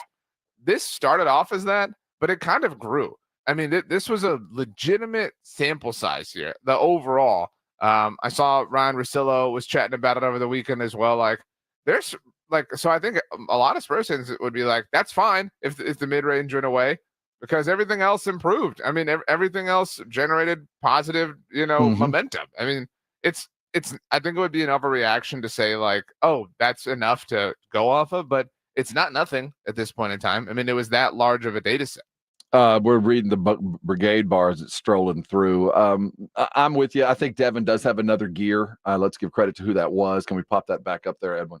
I do think that that's long-term. And Keldon, Mr. Ball Hog, I'm not going to go that far because he does bring some other stuff. And his job is kind of to be a ball hog as a sixth man. So I'm not going to assign the label ball hog. It's his job to come out and do things as a sixth man, whether it be to do things defensively, do things to get to the rim, but to shake the snow globe as it was. And I think he improved on that. But there's a lot of guys that can do that, is where I'm kind of headed in that direction for the team. Now, as we head into the offseason, one of the revelations as the season closed down, I think, was the play of Sandro Mamusilasvili. That guy's got something. And I think it's more because Wemby likes playing with him. And I think it's the style of player that he is that Wemby enjoys. That, Mamu's a downhill dude, man. And not afraid to mix it up down low, tough. My takeaway over the last month of the season, or at least the last 2 weeks, was I thoroughly enjoy Sandro. I felt like he was kind of, he took a lot of things under his belt. He's the most improved Spur over the last second half of the season, I think, along with Trey Jones, certainly improved. Of the guys that are going to be around next year, I'd like to see Sandro be one of the dudes along with Bassie and, once he gets healthy. Be here for a minute. I think there's something worth. And Dominic Barlow's another that I liked what I saw. Depending on how they draft and the free agents that they bring in, I do see some potential for growth there. You brought up the Bulls winning because of some benefit to the Spurs. They play the Hawks in the play-in, and so it's really just a matter of, don't you get a sense that the Hawks are looking for a reason to make some moves? Counterbalance for me, RJ, your desire for Trae Young, and I share the same desire with what we're hearing from Brian Windhorst and that socialist basketball podcast they have, the Collective. That the Spurs, while we were told a couple of weeks ago, might want to press fast forward, that Wemby's hearing that no, they're still on the same schedule, that it's still about incremental growth, and the real focus for grand improvement ain't this summer, but next. We both just agreed that this is the most important offseason ever. It is. And granted, question. Next year will be more important, and the year will be more important, or the next year, so on and so forth. Like we're in that era now. So if it doesn't, it's more about what Trae Young represents. If there is not an all-star on this roster to provide help, now ideally, in my meek and humble opinion, it would be somebody who can be a facilitator. It can be somebody who can handle things. I know that Wemby feels capable of doing that himself, and you want to from time to time, Wemby, by all means. But it just cannot be, I love Trey Jones. It cannot be Trey Jones. You've got to go find somebody who you can trust to run this whole thing and be the straw that's, Wemby is the drink, don't get me wrong, but you have to find the straw to stir it all. And if it's not Trey Young, so be it. But you have to take a big swing this offseason. You have to. You cannot. It's time to make a move. You cannot hang out on the wall anymore. You got to get out on the dance floor. Looking at the unrestricted free agents of this year, if it's just a go buy them, not restricted and have to deal with whatever, but just go get them. You're not competing against anybody. There's really not a lot there. Pascal Siakam's there. DeMar's going to be free. D'Angelo Russell. There's some players that will certainly help you. I like Jonas Valanciunas as an unrestricted free agent. He's going to go low key. Won't be the kind of guy that gets a lot of money. But for the Spurs, depending on how they draft, I like the idea of a big. That's the unrestricted market this year. Next year, it's a little bit better. If you really want to spend some money in 25, if nothing happens between now and the trade deadline and contracts don't get at, we're looking at the likes of Paul George and let's see, for 25, Jason Tatum's going to be a free agent. LeBron will continue to be a little bit more in a couple of years. I can't imagine an offseason where they don't go and improve this team. I can't imagine something that happens this summer. It might not be super. It might not be Trey. But they're going to have to start to solidify a couple of positions. And I don't know which they're going to try, whether it's where Keldon has been, whether it's a big. But I think the draft will be a good barometer. But there's no help coming in this draft. There's certainly not a Wemby. And think about everybody after Wemby in this draft. Remember when we talked about Scoot Henderson, where there was a legitimate, if we don't get Wemby, Scoot looks like an NBA point guard. That guy looks like he can play. And he did. And not even close, man. And if Scoot was in this draft, I think he'd be number 1 overall. To give you an idea of what this draft looks like. And that's why you're rooting for, everyone should be rooting for the Toronto pick to remain protected. Let that go away. Next year, a little bit better. Right. And that's, if you cannot rely on the draft, you can, what I'm saying? You can't just run this back with, whoever your top pick is and act or expect us to act like that's enough. You're here now. Again, we're not saying do anything ridiculous, but you have to be aggressive. You have to live outside of your norms. You have to be willing to try and fail. There's no guarantee in anything here. You have to be willing to try things that you do not necessarily have full face trust in because you think that there's an opportunity. We want to see this has to be an offseason of risk, not complete and total risk and not ridiculous risk, but there has to be risk. I would say the risk that you'd be willing to take on as, say, a 40-year-old with a family. Enough to look forward to. You need a little bit of bonus. I need to, I can still swing for the fences. I got time to bounce back, but this is no time for conservatism. And you're going to have to be ingenuitive because the talent market is kind of weird this year. You're going to have to be very appropriate with the guys you bring in. We'll continue speaking Spurs. You want to. It's easy. As the Brigade bar scrolls, all you got to do is type 656-3776, the number to text us, or you can call us with that as well. Don't forget Austin Clunch, the new head coach of the UTSA Roadrunners, are going to be here about 8:30, taking over the mantle of a team in flex, although he's got some time, a little bit of money to spend. We'll talk with him about the prospects of the Roadrunners men's basketball program. But coming up on the second half of this 7 o'clock hour, we're looking at the playoffs in general and picking the Morning Huddle's teams. Who are your Sanchos going through the East and the West? The NBA talk front and center. And we're just a week and a half away from the NFL draft. We're going to talk that at 8 o'clock. Where are the Cowboys looking? And we'll go down the list of visitation. We know that kind of has been a barometer in the past for the Cowboys. Coming up, the NBA playoffs are here. We'll do our best to explain them without confusing ourselves and you as the playoffs begin tomorrow night. This is the Morning Huddle, and you're on 94.1 San Antonio Sports Star. It's the 2024 NFL Draft on 94.1 San Antonio Sports Star. We're the 24th pick. The Dallas Cowboys select April 25th, 26th, and 27th. Join 94.1 San Antonio Sports Star for this year's NFL Draft. Live from Detroit. I love the tenacity and the aggression with which he plays. He is a mauler. Who do the Cowboys and Texans pick? Does Jerry make a splash? Who goes number one? And who's the next Mr. Irrelevant? the Houston Texans select C.J. Stroud. We don't ever want to pass on the guy you ought to be taking there, but still be position I select. thought Sauce Gardner would be the first corner, but you go back to 2019, and that version of Derek Stingley is as good as anybody in this entire draft class. Find out right here on your exclusive home for the NFL Draft. 94.1 San Antonio Sports Star. Feel that heat? That's how it should feel when you're outdoors watching your favorite team coming up to bat, not in your home. Call Maverick Windows at 800-972-3631. That's 800-972-3631 and get a free quote for new energy-efficient windows. Calling all children ages 8 to 16. HEB and the Dallas Cowboys are bringing a youth football clinic to you on May 4th from 7 a.m. to 2 p.m. at East Central High School in San Antonio. You can do skills and drills just like the pros. Register for your chance to participate at dallascowboys.com/HEB. Camp is limited to 150 athletes per session, so sign up today. Purchase not required to register. Parents must be 18 years of age or older and a Texas resident. The promotion ends April 25th. For official rules and important details, visit dallascowboys.com/HEB.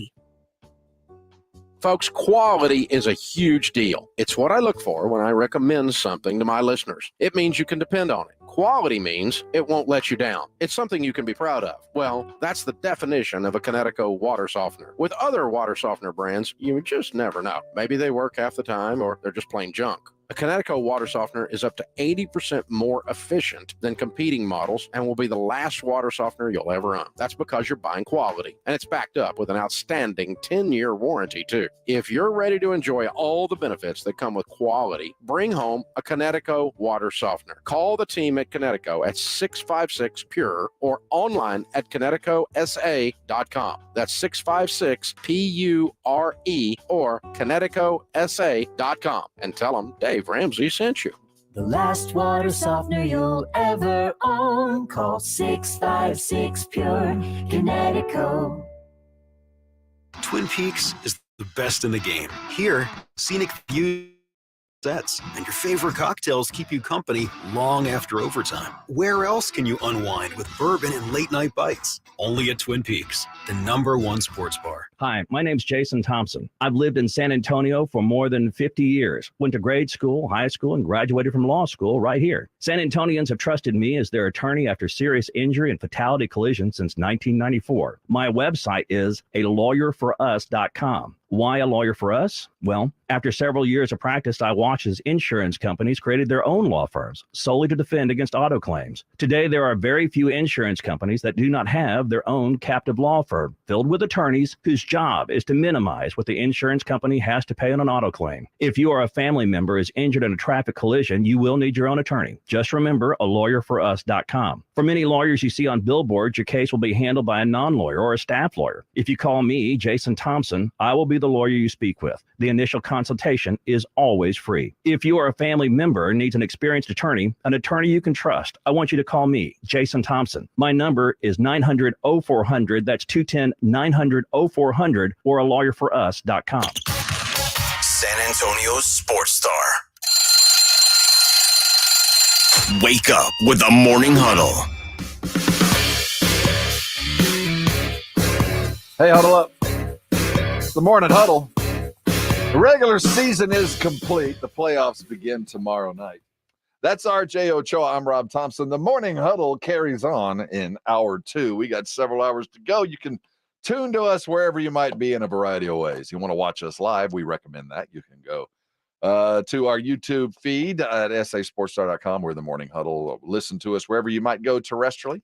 There's still a little bit of lunar influence or solar influence on that signal. So if you're driving around, it gets a little annoying. And I know it has me the last, 5 days, been a little bit more than that. Sunspots. That's what it is. You can just tune us to your device. Take us wherever you might go. Luka Doncic finished the regular season as the leading scorer in the NBA. He's your MVP? Luka? No. You average 33 points a game. It's hard to quibble. The two leading scorers in the league, Luka and Giannis, both averaged over, we got three of the top scorers averaged 30 a game or better. Shai Gilgeous coming in third, Jalen Brunson fourth. Jalen might be my MVP. He's my second. He'll get my second vote if I had one. 28.7, his career high in scoring. He's carrying a team right now. He doesn't have Julius Randle. One of the better trades, I'd say, the last decade was the Knicks deal. They've done a lot of stupid stuff over the last several years, but the Knicks, this one was a good one. I wonder if the Mavs would do it over again. But my MVP odds are. Well, tell me the odds, because I can't imagine. Well, they're off the board at major sports books. That it's not Joker, but it Embiid would make a case. Well, Luka's kind of the Embiid has been like the popular vote for a while, right? Like that was like what was going on, and then it got in. It was great. Luka's kind of the new popular vote. I think this is probably going to the Joker, but I think there's Luka's got the favor of the internet. Yeah, I'll apply the same ill-fated logic, but it is more appropriate to this award than Defensive Player of the Year. The Mavericks aren't good enough, in my mind. But that's not the award. That's fair. But it's not the award. I mean, VP is a little bit more of a barometer of how your team effect done. is. Yeah. Like your team success is, I think, a bigger factor in that discussion than it is and I'm not above admitting that it is some part of the discussion for Defensive Player of the Year, but it has to be some part of the because to be MVP you have to power your team to something different. And that's where you can make the argument for Brunson. You could certainly make the argument for Joker, but you can make the argument for Giannis. I mean, you can make the argument for Luka. I don't think there's any question. What about SGA? I don't know if it's the argument. I mean, best team in the West. Shai Gilgeous came to play consistently, wasn't out a lot, but he just doesn't show the stuff that Joker and Luka do. Not as good. It just doesn't look as good on a daily basis, I think, as far as getting that kind of vote. It wouldn't shock me at all to see him get it. Victor ended up 8th in the league in rebounding. 10.6 boards a game. The leading rebounder in the league was Domantas Sabonis, averaging 13.7 rebounds a game, and that's the Mr. Double-Double machine. Pick an underdog to make it a couple rounds. An underdog. Yeah. Well, I mean, the obvious will go a couple rounds. A team that you might not that'll surprise us. The Memphis of this year, the Kings of last. I will take the Lakers if their path is to Oklahoma City. If the Lakers have to go to Denver, I don't buy in at all. But if they lose to the Pelicans, then they would have to play the Kings or Warriors for the right to go to Oklahoma City. I could see that. I mean, could you not see like the stage being too bright and too big for the Thunder, and it being completely normal for the Lakers, and the Lakers pulling off absolutely a shocking first round series? Absolutely. That's what I'm saying. Like, so I'll take the Lakers under those particular conditions. I don't think anything in the East would be really shocking. I suppose I'll also take. I know you like the T-Wolves, but we were debating who would be the team of the Morning Huddle, and you kind of wanted it to be them, and I kind of wanted it to be the Suns. And so I think that's at least the series of the Morning Huddle. So we should have some sort of be the wager Suns? here. I'm not my Suns against your T-Wolves. Okay, and maybe the winner gets that because I'm not anti-Suns. I just have a problem with Durant. I don't know why. I just can't, for whatever reason. There's something in me that if you can't explain it, then I can't take it seriously. I agree. But the only thing you have to take seriously is going to be hard for me to pick Phoenix. So I'm going to have to go all in on Minnesota just because I see what's coming with Anthony Edwards. And maybe if Booker was more of a regular thing, I don't know. But for whatever reason, I'm going to take as far as my choice. So it's a play-in game. So the winner of this will be the team of the Morning Huddle through the Western, at least the underdog favorite. Is that fair? Winners for choice odds for. So well, hold up. The series odds for this series: Suns T-Wolves. Suns -115, T-Wolves -105. So odds makers kind of agree with me a little bit here. I like T-Wolves. No, they like the Suns more. That's what I'm saying. Okay, so let's do this. The winner of this series, my Suns or your T-Wolves, gets to pick the team of the Morning Huddle for the rest of the playoffs. And they can pick that team. So like if the T-Wolves win, you can say, all right, T-Wolves are our team. If the Suns win, I could pick. Or you could say, I'm glad I rode the T-Wolves. Now we're going to take whoever. All right. In the East, pick the series that will be the decider. Because I think Cavs, Magic, Bucks, Pacers. Well, either one. I mean, I've notably criticized the Bucks less than anybody else, but I don't want you to have to ride with the Pacers. That can't be fun. So this one's kind of lame. Like it's hard to. There's not a real fun series. Cavs Magic, because the Cavs are playing with a fire by avoiding somebody and taking a loss, and the Magic, kind of are in the process the Spurs have been in. A couple of savvy draft picks over the couple of years. They've kind of transformed the franchise. I'm not talking about winning the East or the West. We're just looking for a team to root for in the case where they're playing against a favored team that might make us feel better when they maybe win a game. How about, so let's look beyond things a little bit. I don't know that we can manage enough, like more than one series at a time. So we've got Suns T-Wolves in the first round. We'll go my Bucks against your Knicks in the second round. All right, I think we both think the Bucks are going to make quick. Yeah, well, my Bucks are going to make quick work of the Pacers, and your Knicks are going to make quick work of whoever wins the play-in on that side. So we'll do Bucks Knicks in the we got Suns T-Wolves in the first round, Bucks Knicks in the second round, presuming it all goes chalk there. It's interesting as we head in, the teams that have a lot of pressure on them. And, I think that the pressure is pretty hot up there in Milwaukee. Dame, this is kind of a defining moment for Dame Lillard. I'm telling you that this goes one of two ways, like one of two extreme ways. Okay. Number one is probably what you would enjoy the most. They're awful. And it's like, oh, Doc Rivers didn't fix the Bucks. What a surprise. You know what I mean? And everybody gets their jokes off. Or the other is that Dame is remarkable. And everybody says, why did we not realize this was happening right in front of us? So, I'm banking on the latter. Because right now, Jalen Brunson is more of a Dame than Dame is of a Dame.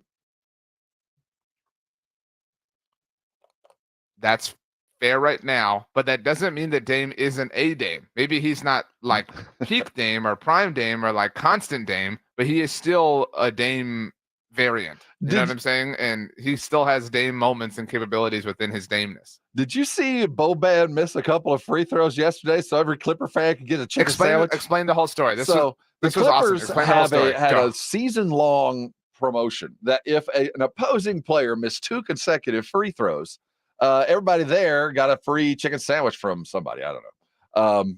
So Boban in the middle of it, like third quarter, the game was done. The Rockets are over. The Clippers had rolled out nobody. So Boban stepped up to the line and missed 2 free throws to cheers from Clipper fan, knowing full well he was giving them some chicken. He missed the first and then knew. And then everybody the second was holding up chicken signs because they're used to it. And he pointed to the fans and clanked one off. That same game where he got beaten a jump ball. Did you see that? Yeah, that's that pretty dude has some impossible. bounce. I had never seen that guy before, but let him play some more. That was interesting. Boban is just, I'm so happy that he has played for the Spurs. Like, he's a dude that just has to play for your team. You know what I mean? You have to experience that level of joy. And he has remained the same person, and that's a lot of fun to see. Tonight is the WNBA draft, and the Caitlin Clark phenomenon continues. Did you see the standing she got on Saturday Night Live? Probably I did. But it was that was really well timed and really kind of out of nowhere. So, but really smart. So she was great. And tonight it all starts again. I mean, the fever is like the fever puns are going to be, I'm actually already annoyed at the fever. Like the oh man, Caitlin Clark fever is here for the fever. You can say that in a lot of different ways. You don't have to say it that one. Please be better. But it will be very, very fun to see how the whole draft goes. We're going to come back looking at the weekend that was one of the better weekends of sports we could have asked for. Both of them, we got games in all of our favorite leagues and some overseas. Got a brand new green jacket and the playoffs are set. We'll look at what was and look forward to a pretty full sporting week as we head into the spring and summer. Lots to talk about. Hang here. We do want to hear from you. 656-3776, 656-ESPN. I saw on the news scrolling by yesterday, there are 2 sequels that are in the works that are coming. We have Gladiator 2. Why? Let's see, that I knew you were going to say that. And Captain America 4. Of those 2, I want you to ponder, which are you more excited about? We'll be right back. This is the Morning Huddle, and you're on 94.1 San Antonio Sports Star. You know, every Monday, a lot of people I run into are always talking about, well, it's weigh-in day. I can't wait to step on the scale and go see. After my cheat weekend, I went over and I had a couple stuff, and I got it back to work. Man, if you're having to have cheat weekends, I don't think you're doing it right. I couldn't do that. You know, I went to see Dr. Torres at the Institute for Functional Health a while back, and I had a lot of cheat weekends, had a lot of cheat days, had a lot of cheat hours. You know, you start living that life, and food is the only thing that you look forward to. You need to adjust your life just a little bit. And that's the great thing about Dr. Torres is he understands we're all human beings. You got heavy for a reason. Now, some of it is underlying conditions you have no control over, and that's one of the great things about Dr. Torres and the Institute is they'll go in, and as you embark on this journey, they're going to test and see if there's anything underlying that have brought you. And if you are, that's addressed. Let me tell you, once that addressed, so many people start dropping weight right and left just because they didn't know they had a problem that they had. Now, as far as the cheat goes, you need to adjust your altitude on food. If food got you here, then food can take you away from it too. And Dr. Torres is great at explaining why certain foods work and certain foods don't, and when and how, and all the different things that have made my weight loss journey my lifestyle from here on out. And that's the key. There's no cheat days. I live this life. If I want to eat something, I do, but I know the balances and I know how my body's going to react. Can you say that? If it's time for you to lose weight, if you've resolved that enough is enough, I want you to call Dr. Torres today and find out all that I know. The number, 210-468-1891. The website's iffhealth.com. Do yourself a favor. It's time to lose weight. Give them a call. You will change your life. And when I do, I'm sure you're going to be thanking me later.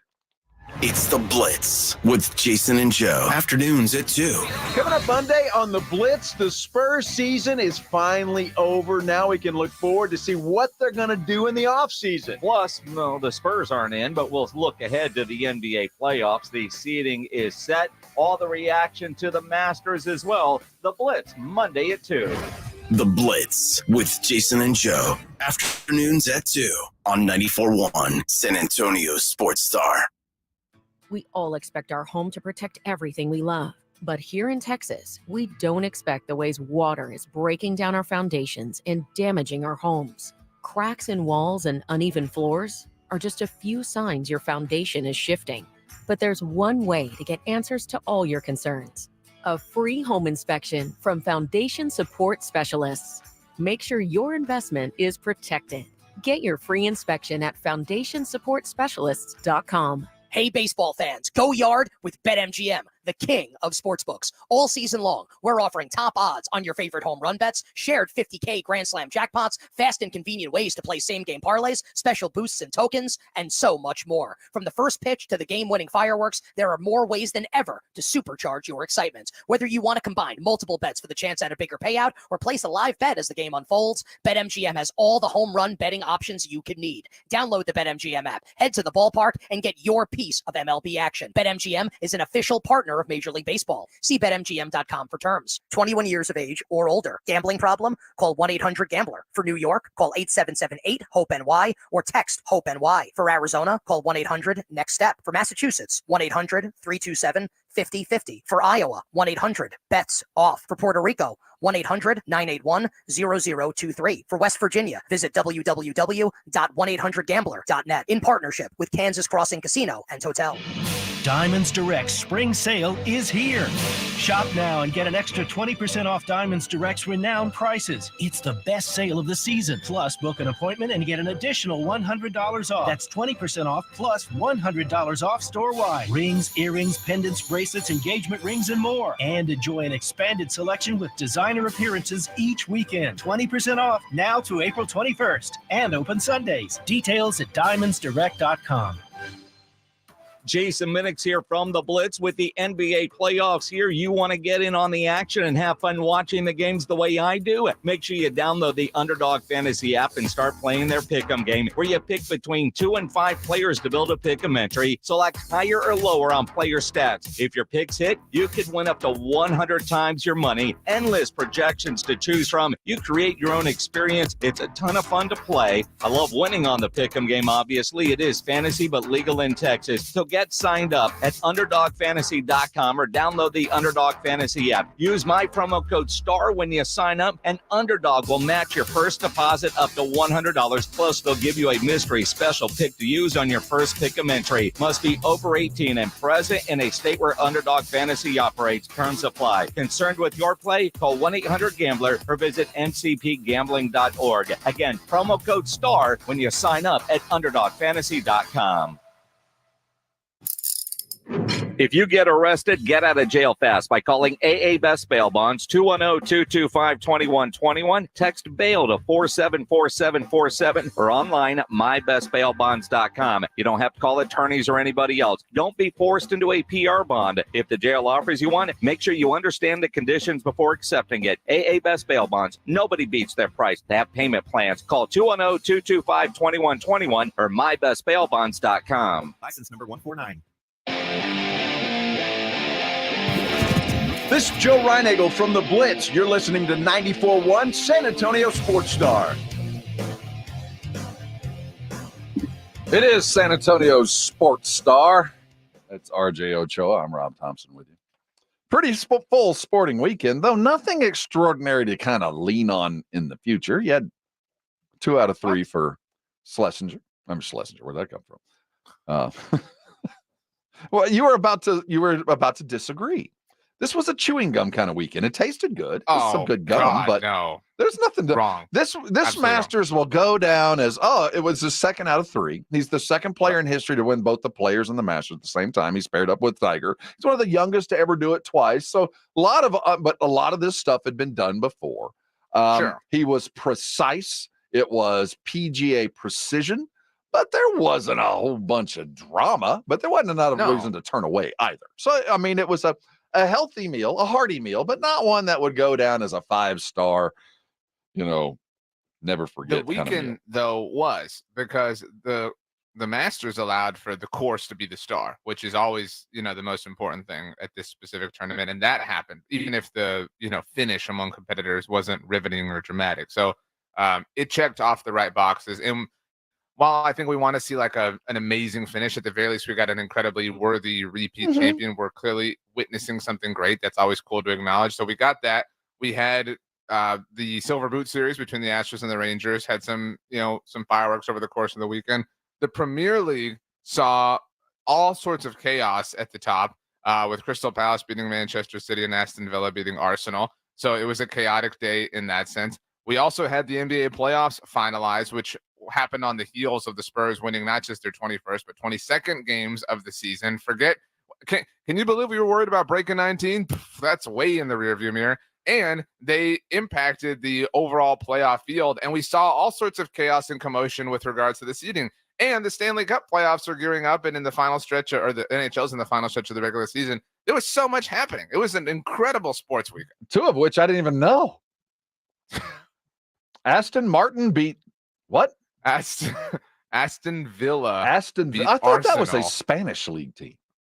Aston Villa beat Arsenal, and Manchester City lost. So my to team Crystal lost. Palace. So am I in? Correct. So I'm depressed. Yes. Well, give us an irate reaction. Well, I don't. What am I irate about? What did they lose? So Manchester City lost first. These are both Premier League games, and that opened the door for Arsenal to leapfrog them in the table. In the standings. So they still got room. They just lost this weekend. They missed an opportunity. But it was a big opportunity that they in all likelihood wouldn't have lost, but they did, and so it was chaos. I am vying for your $10 movie ticket. Oh, this is a weird question. I don't want Gladiator 2 or Captain America 4. He finds a puppy. I suppose I'm more excited for Gladiator 2 at this moment. I kind of am too. But I can't imagine. Is it going to be Russell? See, I haven't seen anything other than there's a trailer out. Do you not remember the end of the first one? Well, I was entertained. He asked me that. That's all I remember. Well, it can't be Russell. I don't know if he's dead. Again, I don't want to spoil this. Well, okay. Well, way to be a jerk. They could. There's been a lot of dead guys make more movies, so that wouldn't. It could have been a dream for all we know. Yeah, I mean, I suppose Gladiator 2, but it's a marginally higher level of. Did you watch any non-sports at all over the weekend?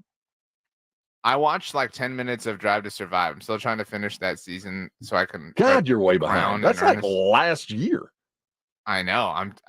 It was a heavy sports weekend. See, I can't watch because I already know the outcome of that thing. It was good to kind of get me ready for this year, but if I go back now, that's not enough for me there. Although, if you're new to F1, I highly recommend it. Go watch. Did you watch any non-sports things this week? I did. Last night, I watched 2 shows that were so good. Good. Neither of them were Succession, I would bet. No, sadly not. Okay. So what were they? On Apple Plus. You're a big Apple Plus guy. I'm not normally, but it's weird. They've got 2 historical things going right now. So I'm going to sound really old, but Michael Douglas, remember, you might not know who he is starring as Ben Franklin, which is, he's in France. It's really good, well made. And then I think it's called Manhunt, which is the story of John Wilkes Booth after he shoots Abe Lincoln. Another well-made series. I'm smarter and I'm entertained, all rolled into one. I had no idea that guy was on the lam for so long. I thought they caught him real fast. I don't know, but I enjoyed the series. But you have to have Apple Plus to do it. Watch Succession. Enough. Eventually I will. Hey, Austin Clunch, the head coach of your UTSA Roadrunners, is going to be here in about 30 minutes. Can't wait to meet the man who's going to take over the program and take us into the great era of the AAC. Coming back on the other side as we continue. We're almost to the NFL draft, and it is awfully quiet in Frisco. We'll look forward to the draft. What's coming our way? That's next. It's the Morning Huddle here on 94.1 San Antonio Sports Star.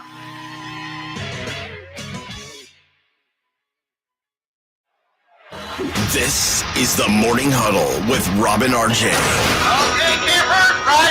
Morning 6 to 10, KTFM Floresville, and everywhere at sasportstar.com. Are your windows struggling to keep up with the game? It's time to upgrade with Maverick Windows. Stay ahead of the competition with energy-efficient windows. Call Maverick Windows at 800-972-3631. That's 800-972 to get a free quote. Buyers Barricades is proud to provide traffic control, rental, and sales for work zones and events in the San Antonio area and beyond. Buyers Barricades, the Texas authority in barricade rental. Learn more online at buyersbarricades.com. That's buyersbarricades.com. Hey, this is Rob Thompson for Tri-County Meat Market, your locally owned full-service meat market. Tri-County has 2 great locations, Huebner Road and Ralph Fair, stocked full of everything you need to up your grilling game. You're looking for the perfect cut of beef, they've got it. If they don't have it, they'll cut it for you. Roast chicken, prepare foods, they've got it. The 5 for $25 is always in play. If you're a first responder, 10% off the best meat you're going to find. Tri-County Meat Market. Head over to either location, put some good meat on the grill, and thank me later. We all know what UV rays can do to our skin, but they can also do damage to your car. Keep that from happening with 303 Protectant. 303 Protectant keeps the sun's harmful rays from causing fading and cracking in rubber, plastic, or vinyl surfaces. From the dashboard to the tires, 303 Protectant keeps your car looking new longer. Get 303 Protectant today at AutoZone. Visit 303radio.com for more information. Progressive presents Flo and JB announcing a monster truck rally. And here comes the obliterator. Whoa! And he's up on 2 wheels. That can't be safe. Oh, I don't recommend flipping your car backwards. Did he even check his blind spot? And the car's on fire. I definitely don't recommend that. This is one of my recurring nightmares. Progressive is all about keeping it safe, so bundle your home and auto for 24/7 protection. Progressive Casualty Insurance Company affiliates and other insurers. Coverage not provided for monster trucks. Not available in all states. Ew. Gotta get rid of this old Backstreet Boys t-shirt. Tell me why. Because it stinks, boys. Tell me why. I've washed it so many times, but the odor won't come out. Tell me why. No, you tell me why I can't get rid of this odor. Have you tried Downy Rinse and Refresh? It doesn't just cover up odors, it helps remove them. Wow, it worked, guys. Yeah. Downy Rinse and Refresh removes more odor in one wash than the leading value detergent in 3 washes. Find it wherever you buy laundry products. Now your ideas don't have to wait. Now they have everything they need to come to life. Dell Technologies and Intel are creating technology that loves ideas, loves expanding your business, evolving your passions. We push what technology can do, so great ideas can happen right now. Find out how to bring your ideas to life at Dell.com. Welcome to Now. Hi, my name's Jason Thompson. I've lived in San Antonio for more than 50 years, went to grade school, high school, and graduated from law school right here. San Antonians have trusted me as their attorney after serious injury and fatality collision since 1994. My website is alawyerforus.com. Why a lawyer for us? Well, after several years of practice, I watched as insurance companies created their own law firms solely to defend against auto claims. Today, there are very few insurance companies that do not have their own captive law firm filled with attorneys whose job is to minimize what the insurance company has to pay on an auto claim. If you or a family member is injured in a traffic collision, you will need your own attorney. Just remember alawyerforus.com. For many lawyers you see on billboards, your case will be handled by a non-lawyer or a staff lawyer. If you call me, Jason Thompson, I will be the lawyer you speak with. The initial consultation is always free. If you or a family member needs an experienced attorney you can trust, I want you to call me, Jason Thompson. My number is 900-0400. That's 210-900-0400 or alawyerforus.com. The future of medicine is here at QC Kinetics. QC is the nation's leader in the most exciting revolution in pain management we've seen in decades, regenerative medicine. If you're tired of achy joints, your joint pain keeping you from doing what you love, then you need to call QC Kinetics now. Surgery, steroids, drugs, these are no longer your best options. Regenerative medicine at QC Kinetics is transforming lives with innovative treatments that deliver lasting results. We're talking natural biologics using your own body's power to repair and restore damaged tissue. QC Kinetics is under the leadership of National Medical Director Dr. Mitchell Scheinkup. Dr. Scheinkup is a pioneer in this field with 20 years of clinical work, tons of research, teaching, and publishing. He wants to get you relief with a needle, not a knife. Call now to learn more about some exciting options in this revolutionary approach to get you long-term relief with no downtime. So what are you waiting for? Call QC Kinetics now for a free consultation. 210-571-0318. That's 210-571-0318. Locations in Hollywood Park, Westover Hills, and New Braunfels. 94.1 San Antonio's Sports Star. San Antonio's Sports Center. Scotty Scheffler is your new champ. Well, kind of new. This is the second green jacket in 3 years. He finished 11 under. Former Texas Tech Red Raider Ludwig Olberg finished second at 7 under. Spurs finished the season with 22 wins and 7-3 on their last 10. And the Houston Astros got in a groove and won 2 out of 3 out of the Texas Rangers, finishing with an 8-5 win. Goes behind the back here. Oh, little sidestep and a jam by Wembanyama. Oh, it's knocked away by Wembanyama. This is the Morning Huddle on 94.1 San Antonio's Sports Star with Rob Thompson and the managing editor of Blogging the Boys, RJ Ochoa. Now, here's Rob and RJ. Hey, gather round. It's the Morning Huddle. We got a whole bunch to talk about. That's RJ Ochoa. Take one good hard look at him on our YouTube feed. He's dressed appropriately. I'm Rob Thompson. I don't have anything on below the waist, and on the other side of the double pane glass is a scared and a nervous E. Edwin Hafner. We're glad everybody's with us today. Happy Monday to you. It's Fiesta week. I can feel the confetti in the air. Oh, no, wait, that's pollen. It has been literally the worst week of my allergy, and I don't have allergies. It has to be heavy. But you dealing with it like I am? I don't think you are. You look good. It's been a tough allergy season in general. It has. And ultimately, that's tough to deal with. But right now, I'm feeling pretty solid. Good. I'm glad that you are. I saw you had a phenomenal weekend. It was like an Elvis date with you. You're like at the beach, you're at the park, you're cooking chicken, you're cooking pulled pork, you got family, you're on golf carts. You just like, what a weekend. It was a lot of fun. I mean, it's Masters weekend. You got to, behave appropriately. And I feel like we did that. And so I had a great time enjoying all of the sporting action on television. I don't know Football how season, honestly, I don't know how you see it all. well, I've told you, many times that Fubo offers a very special power. But it's not that.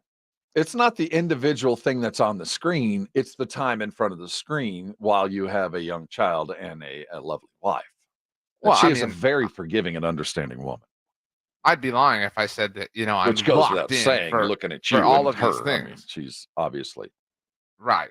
But needs I'm not locked in watching every second of every single sporting action. But, we live in a day and age where everybody's got Instagram stories and helps you kind of catch up and recap things in a matter of minutes. And that's life. So in your, you're like Superman. So when the bat signal goes up and you become the managing editor of Blogging the Boys and you rip off your suit and you put on your editor glasses, what's the visitation look like with the Cowboys? Any usual suspects? Any surprising candidates as we're a week and a half away from the draft? Nothing. I mean, look, I've been doing this for a long time. This is the most boring and quiet the Dallas Cowboys have ever been, and the most chalk predictable that their draft has ever been. It is just, status quo. It's, are you a Big Brother fan on subject of things that you don't have time to watch? Well, the George Orwell book, yes.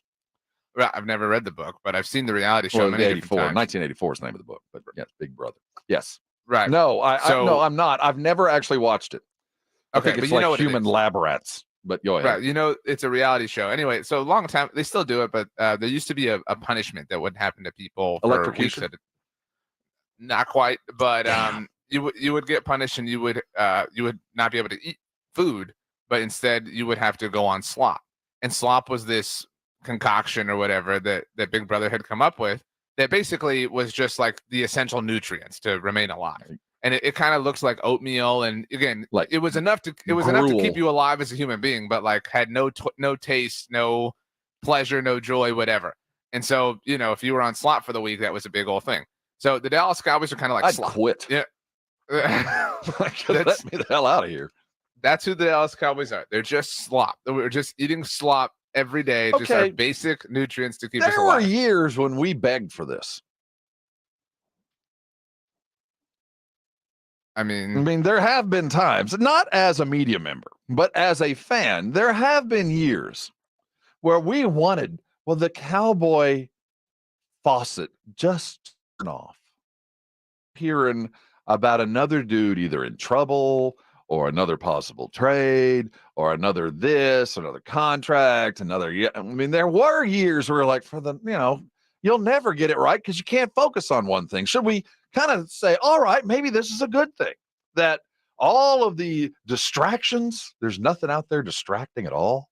All we got to worry about is, why was Micah on here at the game the other night? What do you mean why? He's just, I know, but Micah's kind of he low-key arrived and left. We didn't even know he was here until I saw the picture. Well, the Coyote gave him a jersey. Yeah, I saw it. It's cool. And then he swapped.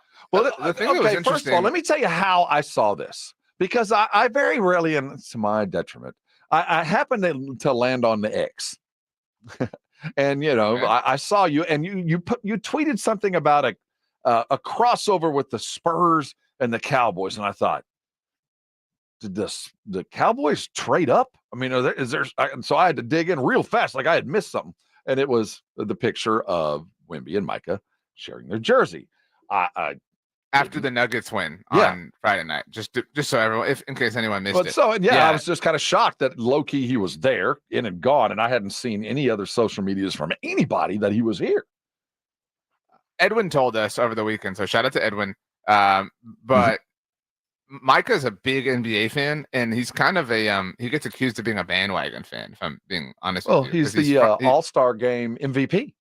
That's true too, but he's from the Philly area, so he, has been seen courtside at some Sixers games. He's been seen courtside at some Celtics games. He's obviously been seen courtside at some Mavericks games. He's just a big sports fan. There was a clip of him talking to Jason Tatum, and he was like, "Hey, I got to get that jersey after the game. Like, I need it for my game room." So the part that I find, the part that I find fascinating is he did a jersey swap with Wemby. It wasn't like Wemby just gave him his jersey. He brought it. He had one. That's what I'm saying. Like, isn't it kind of?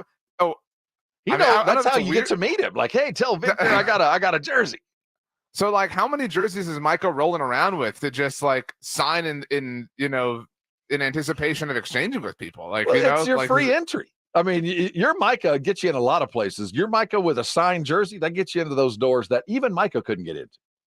No, I don't know. I'm sure that was a preordained, planned, and they had some beers afterwards, or whatever Victor drinks. Some vitamin water, whatever. What is? But Victor's been drinking wine since he was 12. He's French.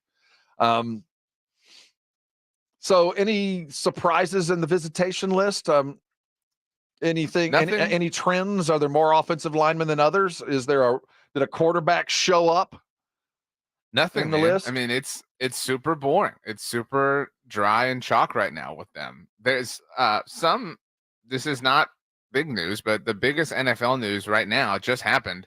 The New York Jets, Woody Johnson unveiled their new uniforms. They have new uniforms in New York Jets. There had been some. Are they spelling out Jets? Is there a jet on the plane? Is it script? Is it cursive? I know there's some sort of history to that. I admittedly am obsessed with NFL uniforms, and it is really hard to see the differences in the old, quote unquote, old Jets uniforms and the new ones. As I can see, the primary differences are the face masks are now white. Yeah, so kind of a throwback to the old Richard Todd years. And on the green jerseys, I guess, and the white ones, the collars now contradict. So on the white jerseys, the collar's now green, like the inner lining. You know what I'm saying? Yeah, I see it. And vice versa. It reminds me of Penn State. It looks like they're wearing a sweater vest with a dark colored shirt. Yeah. And so the white and green kind of pop a little bit more. The stripes, now that I'm really looking at it, the stripes on the sleeves a little bit different, but they're pretty much the same. I mean, these are effectively the same thing. They always tease stuff, and very rarely is it a radical change. Also, the Jacksonville Jaguars just announced that they will be wearing their throwback uniforms at some point. You're not old enough to have throwbacks. What do you mean they're not old enough? They've been around 25 years old. No, they'll be 30 next 30. year. Okay, 30. So they had the old like the long Jaguar, like the Jaguar that's on a good the one. prow. That's a good unit. Yeah, that's a good one to go back to. Not just the face. So that's Scott the biggest Brunel thing going years. on in the NFL. Shockingly, is kind of letting everybody else have their moment. They're like, hey Masters, you master. Hey NBA playoffs, you playoff. Hey Stanley Cup playoffs, you playoff. Hey WNBA draft, you WNBA draft. We'll let you have these 5 minutes, because next week it's NFL draft week and they're about to take over our lives once again.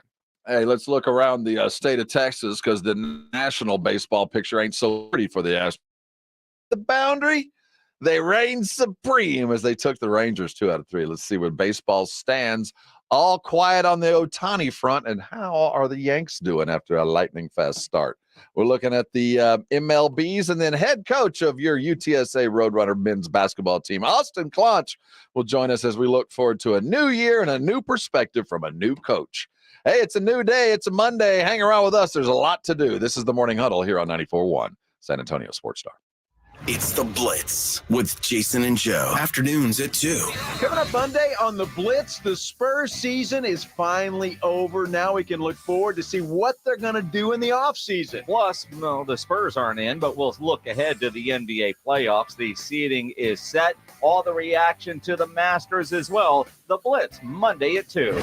The Blitz with Jason and Joe. Afternoons at 2 on 94.1 San Antonio Sports Star.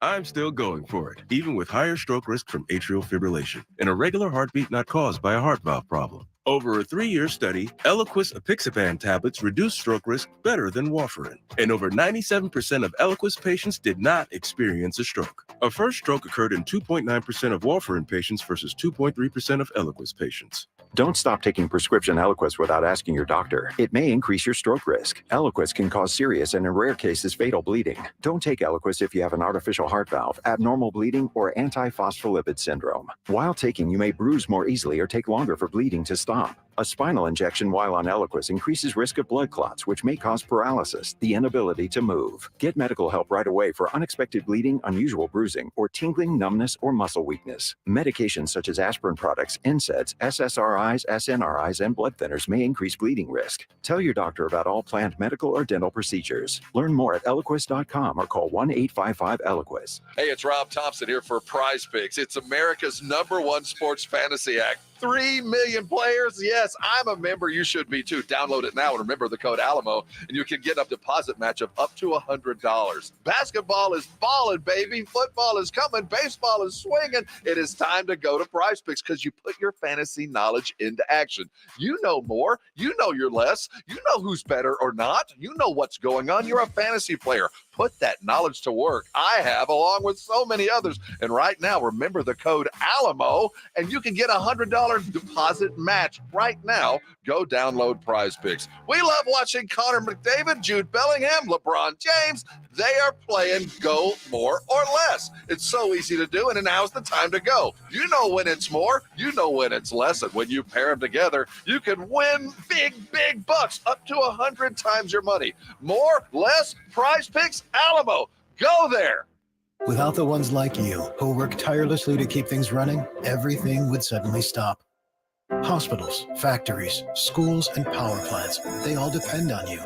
No matter the weather, emergency, or time of day, you're the ones who get it done.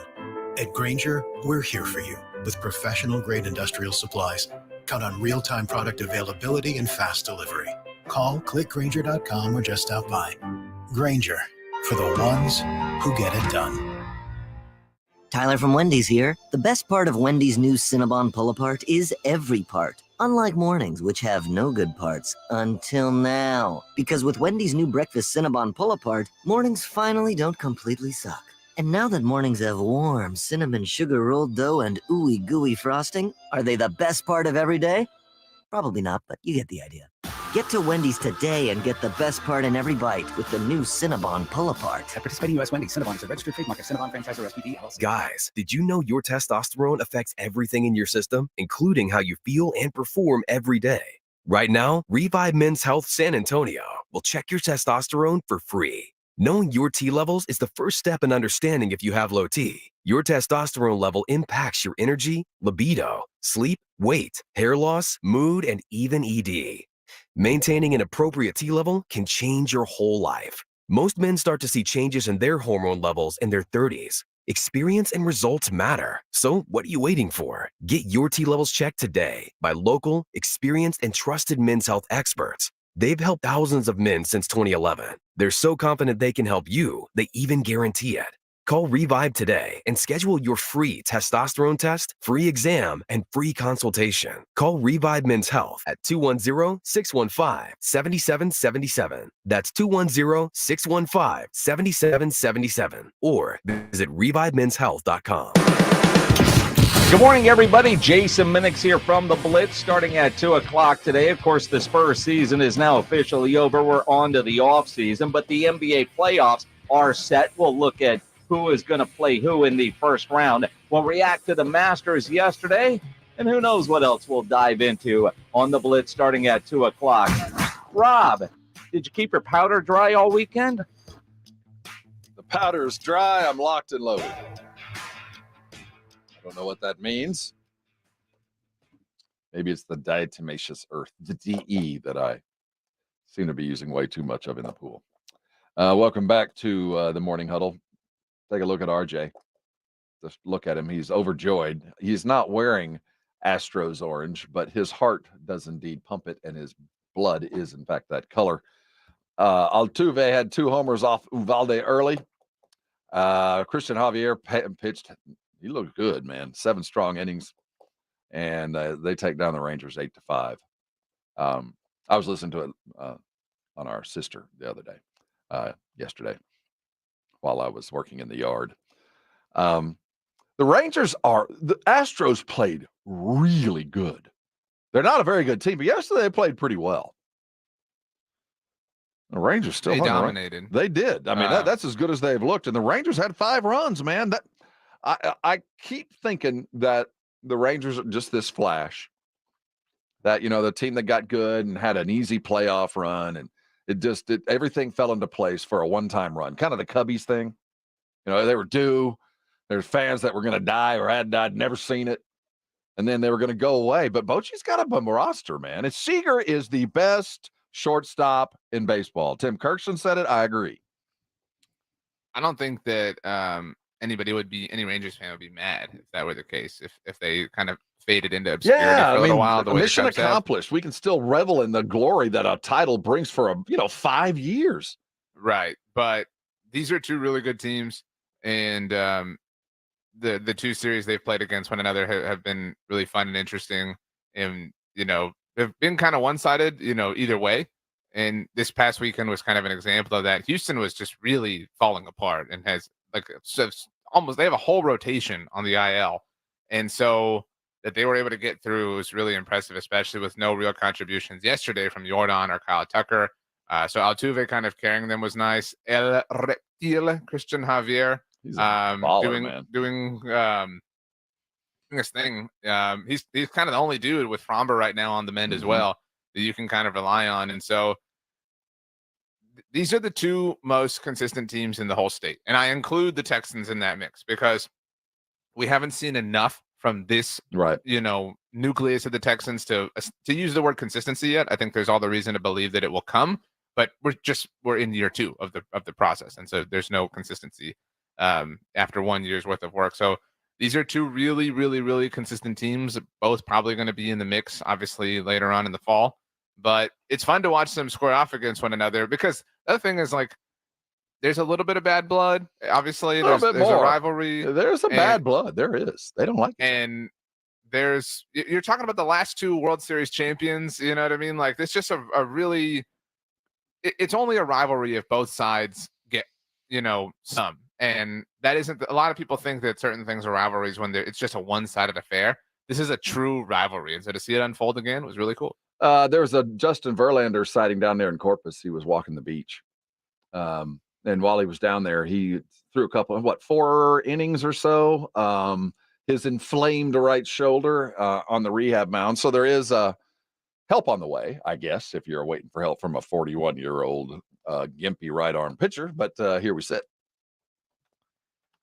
He's hopefully going to make it back soon, and that will help the Astros kind of make it. I think the anticipation is he might be able to pitch for the Astros on Friday. So there's a Braves series in between now and then for the Astros, which is going to be difficult to get through. And I mean, the Rangers, though, they're also, bad. It's strange how beat up both these rotations are for, the season having begun, a month ago barely. And so that's just life in a baseball season. It's a battle of attrition. It's a survival. You have to make it through. I mean, we are not even in, I don't know what the opposite of the dog days of summer are. Oh yeah, we're still in the salad days of the season, man. They're still, figuring out where to park every day. It's a grind, and they haven't even started to grind. You know what I'm saying? Well, with that in mind, what's the rush with Verlander? They're 6-11. They're a couple games behind the Rangers are only 8-8. It's not like they're burning the world up. So I'm in no hurry to see Justin. I'd rather see a lot in September and October, and I don't need to see you now as long as whoever's in first or whatever the at the very least, whatever the wild card number looks like. That's really all that I care about with the Astros. They're one of those teams that just get there and, you we'll say leave that it to a big play and a big home run to get home field back. But they don't have. I mean, their bullpen is kind I of agree. touch and go right now. Jose Abreu's been super disappointing. I mean, I'll get Framber healthy, and then the little things that'll lead to wins. But this is not I'm certainly not worried. I mean, and I'm not in any hurry to see Verlander. 41. He only got about 1,000 pitches left. That's about it. To your point, it's hard to be worried in April. Mid-April. Yeah. You know what I mean? It's tax day. You know what I mean? If you're worried right now, you're not really attached to reality. We're not You're worried attached- about right now for UTSA. We're worried about October when the next men's basketball season begins. We'll have a brand new coach walking the sidelines. His name is Claunch, and he will be here next. Austin Clunch, your brand new Roadrunner head coach, going to join us. We're going to talk about that program and the ever-growing UTSA athletic department. This will be good. I'm glad he's coming. We'll be right back here on the Morning Huddle. He's RJ, I'm Rob, and you're on 94.1 San Antonio Sports Star. It's the 2024 NFL Draft on 94.1 San Antonio Sports Star. For the 24th pick, the Dallas Cowboys select April 25th, 26th, and 27th. Join 94.1 San Antonio Sports Star for this year's NFL Draft. Live from Detroit. I love the tenacity and the aggression with which he plays. He is a mauler. Who do the Cowboys and Texans pick? Does Jerry make a splash? Who goes number one? And who's the next Mr. Irrelevant? the Houston Texans select C.J. Stroud. We don't ever want to pass on the guy you ought to be taking there, but still be position I select. thought Sauce Gardner would be the first corner, but you go back to 2019, and that version of Derek Stingley is as good as anybody in this entire draft class. Find out right here on your exclusive home for the NFL Draft. 94.1 San Antonio Sports Star. Train heating and cooling systems are tested, retested, engineered, and re-engineered to keep up with you. We run together. Visit traininfo.com to find your local independent train dealer. Traininfo.com. It's hard to stop a train. Feel that heat? That's how it should feel when you're outdoors watching your favorite team coming up to bat, not in your home. Call Maverick Windows at 800-972-3631. That's 800-972-3631 and get a free quote for new energy-efficient windows. Are you ready to party with a purpose? Taste of the Northside is Thursday, April 18th at the beautiful Security Service Event Center. This elevated fiesta event for foodies includes on-site covered parking, entertainment, unlimited tastings from over 30 premier restaurants, countless curated wines and craft beers, hosted by Brighton Center, presented by HEB. Purchase tickets at tasteofthenorthside.org. Proceeds benefit Brighton Center, the largest nonprofit in San Antonio, serving children with disabilities through pediatric therapy and education initiatives. Some people just know the best rate for you is a rate based on you with Allstate. Not one based on the driver who treats the highway like a racetrack and the shoulder like a passing lane. Why pay a rate based on anyone else? Get one based on you with DriveWise from Allstate. Not available in Alaska or California, subject to terms and conditions. Rates are determined by several factors, which vary by state. In some states, participation in DriveWise allows Allstate to use your driving data for purposes of rating. While in some states, your rate could increase with high-risk driving. Generally, safer drivers will save with DriveWise. Allstate Fire and Casualty Insurance Company and affiliates, Northbrook, Illinois. Whether you own a local business or a global one, you're always looking for ways to position your operation to create opportunities and move on them faster. With Bank of America, you get access to experts, award-winning insights, and business solutions so powerful, you'll make every move matter, locally and globally. Visit bankofamerica.com/banking for business to learn more. What would you like the power to do? Copyright 2024 Bank of America N.A. The IRS finally caught up with Louie. I hadn't paid my taxes in 8 years. I owe the IRS a lot of money. Louie was in deep trouble. We're going to take your house, put a lien on your bank account, garnish your pay. They don't care. They're going to take your paycheck. Louie found out about Optima Tax Relief, the leading tax resolution firm. A+ rated by the Better Business Bureau, they've resolved over $1 billion for their clients. Optima Tax, they help me. They calm me down. They make me feel comfortable, and I trust them. Louie has a lot to be thankful for. I don't owe the IRS anymore, and I'm able to live a comfortable life, a lot better life. It was because of Optima Tax. For tax help you can trust, call Optima now for a free consultation. Take it from Louie. If you owe the IRS, don't go it alone. Give Optima Tax a call. They can help you. Call 800-970-3199. That's 800-970-3199. 800-970-3199. Optima Tax Relief. Testimonial from an actual client. Some restrictions apply. For complete details, please visit OptimaTaxRelief.com. Hormones can affect everything. Bad skin, bad hair, low energy, poor sleep, brain fogginess, libido, and weight gain. I'm Dr. Torres at the Institute for Functional Health, and we take a functional approach to your hormone problems. Eating right and exercise will not be beneficial without optimal hormone function. This goes for men and women. We do state-of-the-art testing to get to the root of your hormone issues and help you get well and stay well. I'm Dr. Torres at the Institute for Functional Health. We can help. 210-468-1891. Hey, poker players, the Big Blind is open with a true Vegas feel. The Big Blind is the premier poker room in San Antonio, featuring an upscale environment catering to players from all abilities. Whether you are seeking high-octane tournaments or lively cash games, the Big Blind has a game for everyone. The Big Blind at 281 in Redland Road, just down from the Roo Pub, offers daily cash games to daily, weekly, and monthly tournaments. Learn more online at thebigblindsa.com. The Big Blind at 281 in Redland Road. Without the ones like you, who work tirelessly to keep things running, everything would suddenly stop. Hospitals, factories, schools, and power plants, they all depend on you. No matter the weather, emergency, or time of day, you're the ones who get it done. At Grainger, we're here for you with professional-grade industrial supplies.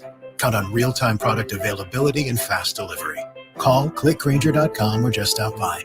Grainger, for the ones who get it done. Drivers who switch and save with Progressive could save hundreds, which could be life-changing. I mean, you could put that money towards concert tickets for your daughter to see that singer who sings about painful breakups. And one song will inspire your little beauty to break up with that beast she's dating, Brian. Instead, she'll date someone who's nice and worthy of her love, not someone who addresses you and your spouse as bro. And it's all because you could save money switching at Progressive.com. Progressive Casualty Insurance Company and affiliates, not available in all states.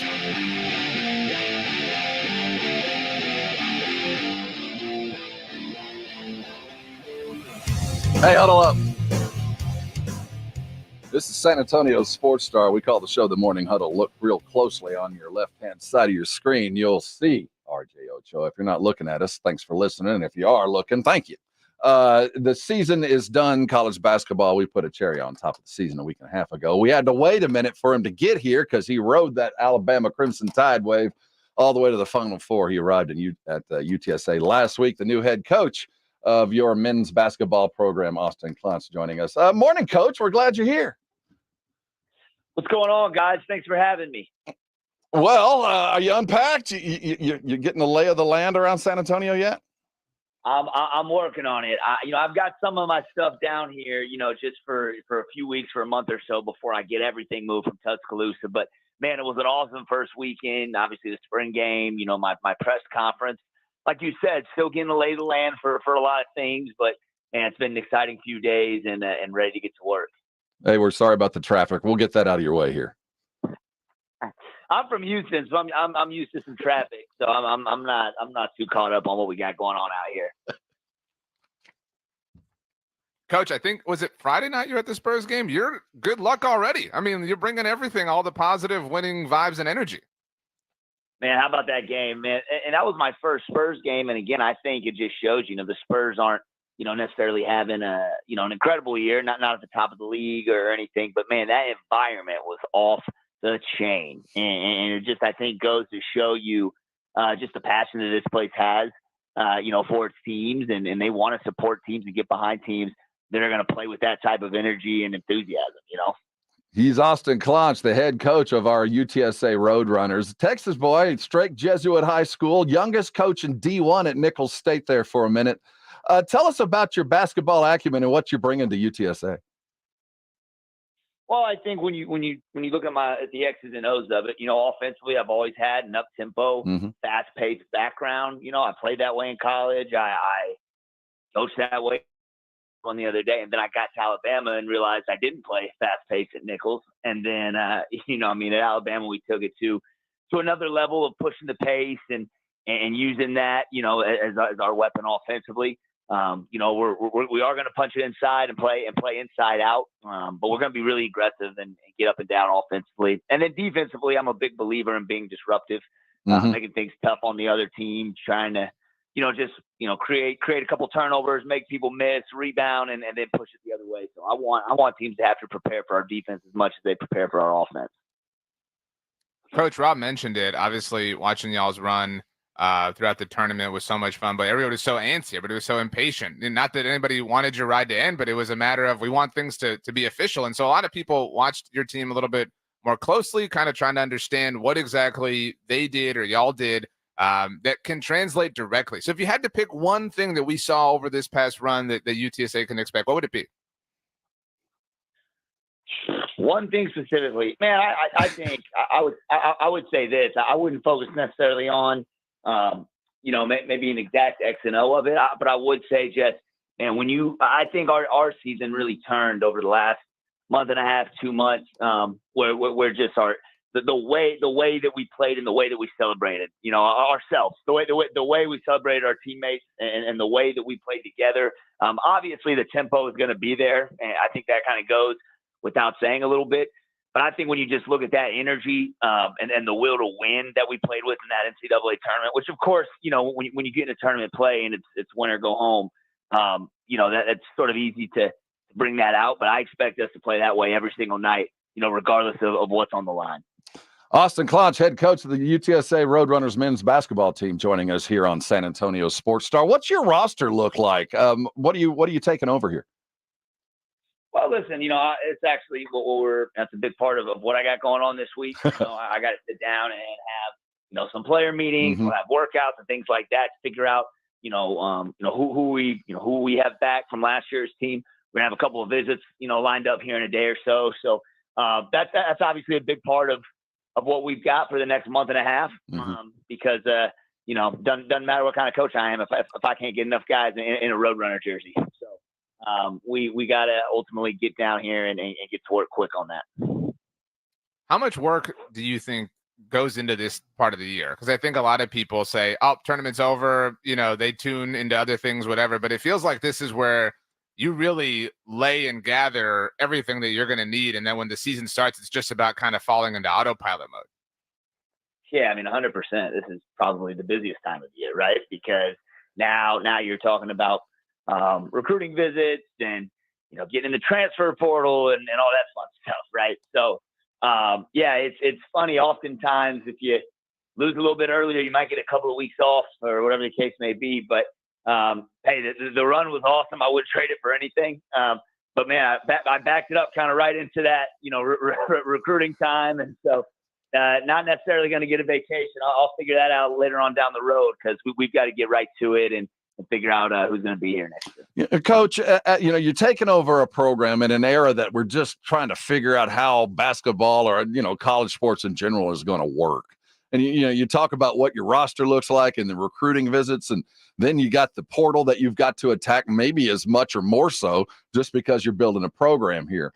Talk about what the processes are like now as opposed to when you were, say, GA or at Clemson or your back at your early time at Nichols. What's different about the game that has, run some of the older guys away?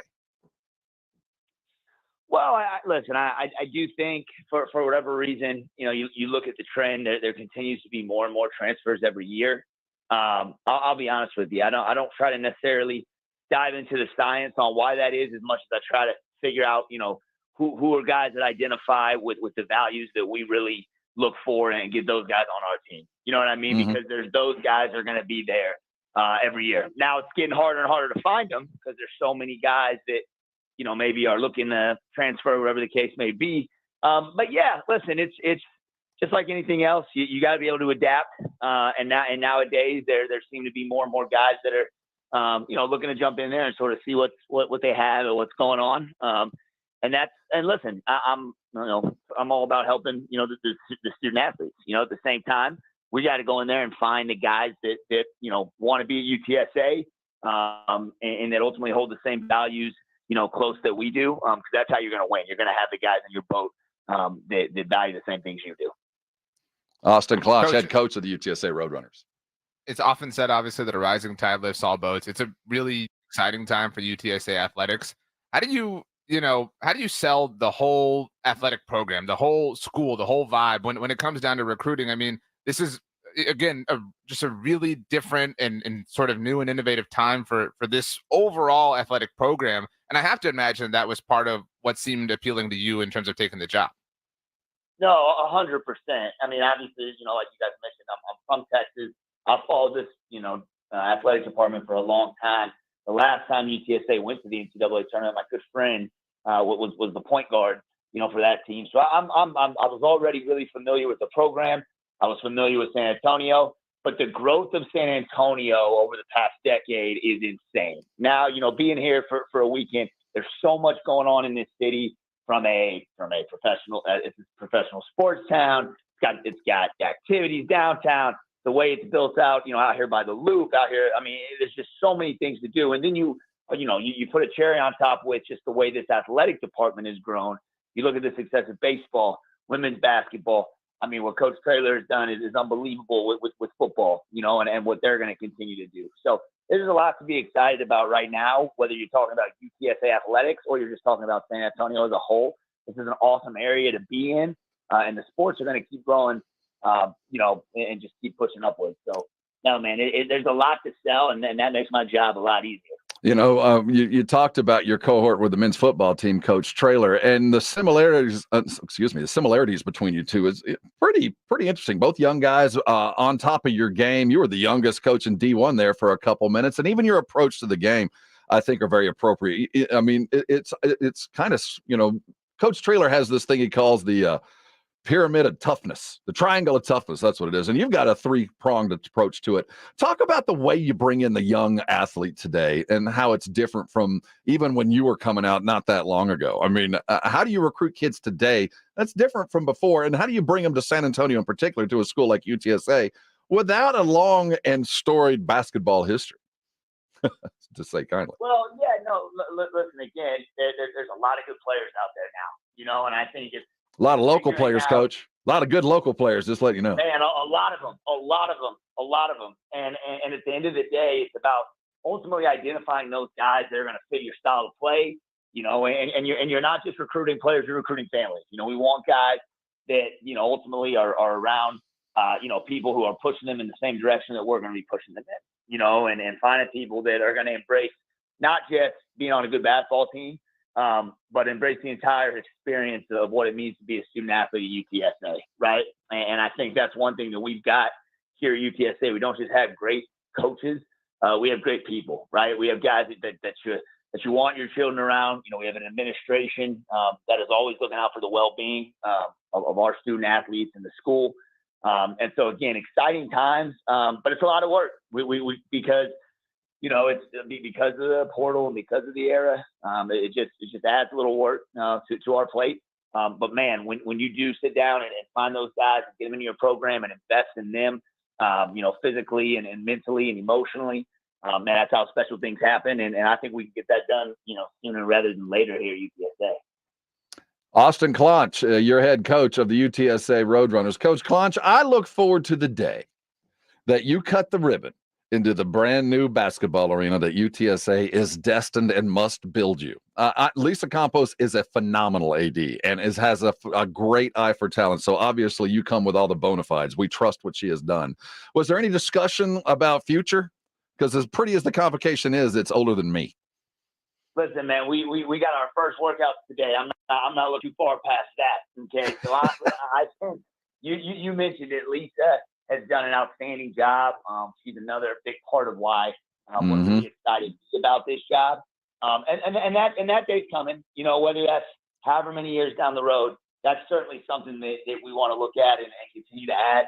But I'm telling you, we're going to win here because of who we have, not what we have. Right. And so I'm going to focus on our personnel and the people that we have in our locker room and trying to, invest and improve those people every single day, from my staff to the players. So when it's time to get a new convocation center, we'll do that. But until then, we're going to make that thing rock as loud as we can and bring a championship back. Fundraising, both for daily work and maybe a nice new office on a pretty new gym. His name is Austin Clunch, and we look forward to great success. Congratulations, Coach. Everything you did brought us to here, and we're glad you're here. I appreciate it, guys. Excited to get working. Birds up. There you go. Can't wait to see him in a gym near you, Austin Clunch. He went to Strake Jesuit. He seemed like a nice enough guy anyway. He clearly has a passion for basketball and a passion for life. And so, I mean, I was so curious. That's why I asked him. I mean, UTSA athletics in incredible hands with Austin Clunch and Jeff Traylor. Really, really, really fun times. Now you're right. Let's just build some buildings, and super easy, right? Like it's like The Sims. Just build them. Boom. He spent a couple of years working with a guy that I really respect. His name is Richie Riley, who's now at South Alabama. You talk about styles and how you play. When he was at Nichols, it was a different style. Coach Riley, a heck of a coach. I don't know what his most appropriate. I don't know how he patterns, and you draw from all the different kind of coaches you play with. And Nate Oates, keep in mind, was a coach that just turned down the Kentucky job, and that's who he was under for the last couple of years. And coming from and being the youngest D1 coach in basketball for a couple of years at Nicholls State. So a young guy that brings the energy required, and he's part of the next generation. And as he arrives, credit goes to Dr. Campos and the UTSA administration for going and getting a guy like this. Took 52 days between announcement and arrival, but here he is. Look and find him in your local gyms as the grassroots AAU season has begun. Live period in the middle of April. I imagine you'll see him around. Thank folks for stopping by. As we move through the hours, the Spurs are done for the season. Not like cooked, like they're completed. They're done. Yeah. This iteration is all but over. We talked earlier in the game or in the day about the weekend's games, and it's funny how the season ended up. The bookend that started with the Phoenix that a couple games, and we thought the sky was imminent, and you fall apart. And pregame yesterday, Pop gave us kind of his state of the Spurs. If there's no playoffs, we don't normally get a close of the season. This is what we did. We're proud of our accomplishments. Normally, the last game of the season, you get a little bit of pregame, a little bit of post, and everybody scatters, and we won't hear them for a while. The draft is imminent, and we're going to shake that out. But in the pregame, Pop was, in a really good mood, first of all, after what had happened Friday night. No Wemby, and we thought that we might see him to kind of close out the season, but when you go 7-3 to close the season out, there really wasn't that big a reason why. But he was asked why he shut down Wemby early. Well, he's got a long career ahead of him. He had a long season last year. Their playoffs, I guess, went into June, and then he came and joined the team here for the Las Vegas Summer League, and by the time that was over, he had a little bit of a break. Then he was back here for workouts and then preseason. And first time playing 82 games, and then he's going to go to the Olympics. So, you look at it in big picture sense, and it's only logical that you be a little bit conservative. Big picture. Mission accomplished? I mean, he's a budding superstar, so yes. But I would also offer that, I mean, yes, the big picture is accomplished. I just, on Pop's thing, okay, if that's the case, right, if it's a matter of like, well, got to rest him, then why did he play Friday night? Right? Like if why did he play Friday? Why didn't you shut him down the moment that you were mathematically eliminated? If you know what I mean, if you're going to play this game. What was the difference between playing Friday night and yesterday? I think it was the grand goodbye by design. He's up against Joker, and who knows? He comes out and he didn't have the statistical defensive game that was going to separate him from Gobert that you saw him go, wow, because he didn't even play as good against Joker this time as he did the time before, but the team played so much better. So I think it was really more about sending him off and with a big audience because it is him against Joker. And if they'd have lost, they'd have a little bit of rubber room, a little bit of extra space to kind of separate if they wanted to play him, but they didn't have to. Mm-hmm. Shutting him down makes perfect sense. And, goodbye and good riddance. We want him to go off and have a good summer. And it's there's not a lot of breaks there. But when you look back on how the season went, where would you give him now as to where he was? Let's say at a scale of 1 to 10, he started the season and we saw him play for a couple of months. And now we see him at the end of the year. Obviously there's improvement. Where do you see him improved now? What's the best thing about him now that he's improved on? I think that he's more aggressive. That's probably my favorite thing. Like he's more assertive, which is what that kind of takes time. I mean, you can be the man and it still takes, a little bit of adjusting to, and some of that's your team. I was going to say the turnovers, but he had 7 turnovers. Still some work to be done there. Yeah. Overall, I think it's just that disposition of attacking. I mean, and the turnovers are kind of representative of that. The turnovers are, and I don't mean to like cope into the turnovers, but the turnovers are a matter of like, hey, dude, the ball's in your hands. I mean, that's what we want to see. And so ultimately, it's just having that quality, having that bravery, if you want to call it that, to kind of challenge things. And that was a little bit absent early on. I think it's one thing to be told you're going to be a superstar and one thing to start to believe it. Right. And I think he's starting to believe it. And then another to start to act like it. Right. And then you have to believe it, and then you start acting like it. I think he's starting to believe it. He doesn't act like it yet, but I think he's starting to believe it. And I think, I think he goes out there now and he's not afraid of anybody. Right. There's no, because everybody he's gone it now, Embiid hung 70 on him. But, other than that, he's not afraid of anybody. And I don't think he ever was. But there's, you're a 19-year-old kid. You're rolling out there against LeBron. I mean, that would be a bit of an eye-opener. And I think now he understands that the talent that he believed he has, he does have. And when he applies himself to certain things, it works. Because was it Friday night that he pulled the sham god? Some of the highlights are rolling into one over the last week. But there was, for those you don't know about a sham god, it's a dribble where you pull it back. It's a very specific and really cool move, akin to a crossover kind of.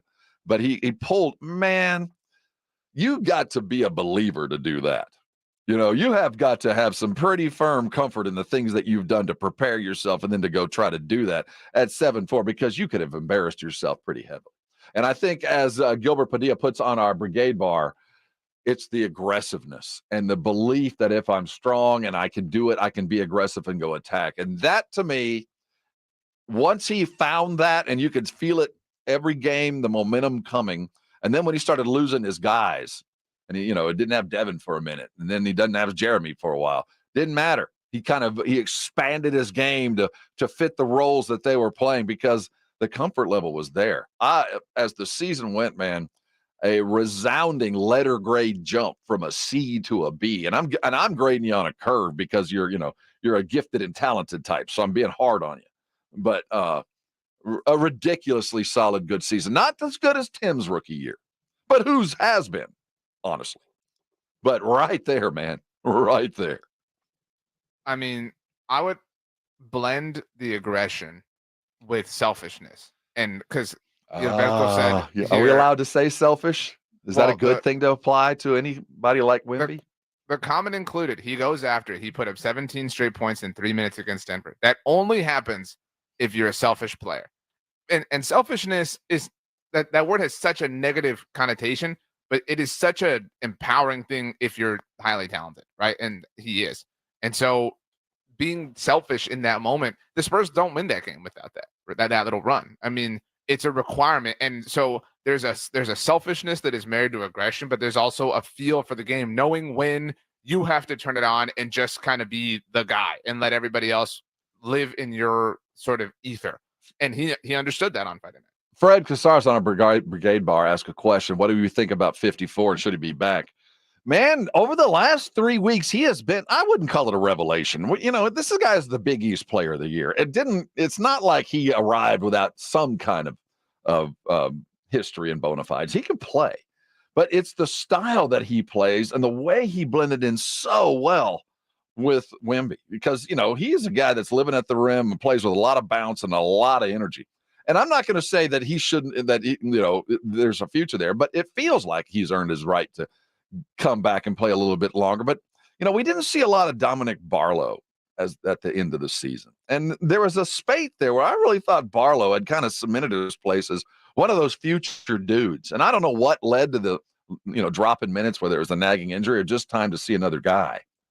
But I think 54 has certainly earned a spot on the training camp roster and certainly deserves to be around for a little bit longer, just because of the way he meshes in. And didn't he lead us in scoring yesterday? I think he did. I mean, it's not saying much, but I'm just saying the aggression that he brings, and more than anything else, the way he plays with Victor. There's a spacing thing, and those guys kind of feel each other, especially with Wemby on the dime drop. I mean, he likes to pass to Mamu. He likes to, and Mamu understands that and has been the beneficiary more than once of some cherry picking easy shots just because Wemby set him up so well. Yeah, I like the idea of him being back. Sure. I mean, I'm not saying wipe the roster. We don't need a great purge, but there has to be a legitimate turnover here. I mean, I would say, put a number on it for me. What percent of the roster has to be different? I'm going to say like 40% bare minimum has to be different. I'd say it's bigger than that, man. Well, I know. I mean, I'm trying to be legit. I think mean, that there will be at least 7 new faces. It's going to be bigger than that. I just can't imagine coming into next season. I mean, not that every one of these guys on the team can't play in the NBA, but as you put a team together, there are certain needs that you have. And we have a lot of some things and not a lot of others. And to make up for that, there's going to be faces gone, faces that we will miss. I will say this, that of all the guys on the bench and that of all the guys that played a regular role in this team, I don't know if we'll ever see Chetty again. He should be on a playoff team right now. But Chetty Osman, of all the guys, deserves some sort of team veteran award. I don't know what he did for this team, but it was a lot. I mean, he came to play. He did whatever was requested. Not that everybody else didn't, but I want to talk about a true pro. I hope we remember what Chetty did for this team, as bad as everything else was. He was a solid force. There's a reason why he's still around. Let's hope that he stays on. Hey, coming on the other side, so much more to do. Scotty Scheffler's got him a green jacket. I learned a lot about that jacket this week, and then I get to keep it. What the hell is that? We'll do that and air some grievances in the next hour. You want to be here. We'll be right back. This is 94.1 San Antonio Sports Star, KTFM Floresville. Head of the field and throws it down with a right hand. Your home for the NBA. GiveMeTheVin.com is America's best car buyer, paying top dollar for your car, truck, sports car, exotic. What are you waiting for? We want to buy your car right now. Find out why thousands of satisfied customers across the United States put more money in their pocket by going to GiveMeTheVin.com. I told my buyers, let's get them bought. Right now is the time to go. Sell us your car. GiveMeTheVin.com. So easy you can do it in your underwear. When was the last time you went to the dentist? Need a new dentist? Hi, Jason Minix here. Go see my dentist at Smile Structure Dentistry and Braces. Smile Structure can handle all your dentistry needs, from general dentistry to oral surgery, orthodontics for the kids, or Invisalign for adults. Mention this ad, get a free exam and x-rays. Veteran owned with 5 San Antonio area locations. Learn more and book an appointment online at smilestructure.com. That's smilestructure.com. Have you gotten your hands on Southern Recipe small batch pork rinds at HEB yet? Southern Recipe small batch offers big, bold flavors like hot honey, spicy dill, and sea salt and cracked black pepper. Bonus, you're going to love the low-carb, high-protein crunch. Turn snack time from ordinary to extraordinary with flavorful pork rinds. Pick up your favorite flavors of Southern Recipe small batch pork rinds at HEB today. With Spring Black Friday savings at the Home Depot, you can get up to $1,000 off select laundry appliances from top brands like LG, America's most reliable line of appliances. And with convenient shopping in-store and online, you can get new appliances with smart, intuitive features any way you want. Like a new LG Wash Combo all-in-one that can run a full load in under 2 hours. Right now, get $1,000 off select laundry appliances with Spring Black Friday savings in-store and online at the Home Depot. How doers get more done. 3 little words no parent wants to hear. My tummy hurts. And it always seems to happen at the worst times. Like in the middle of the morning rush, when you still have homework to check and lunches to pack, and of course, you're already late for work.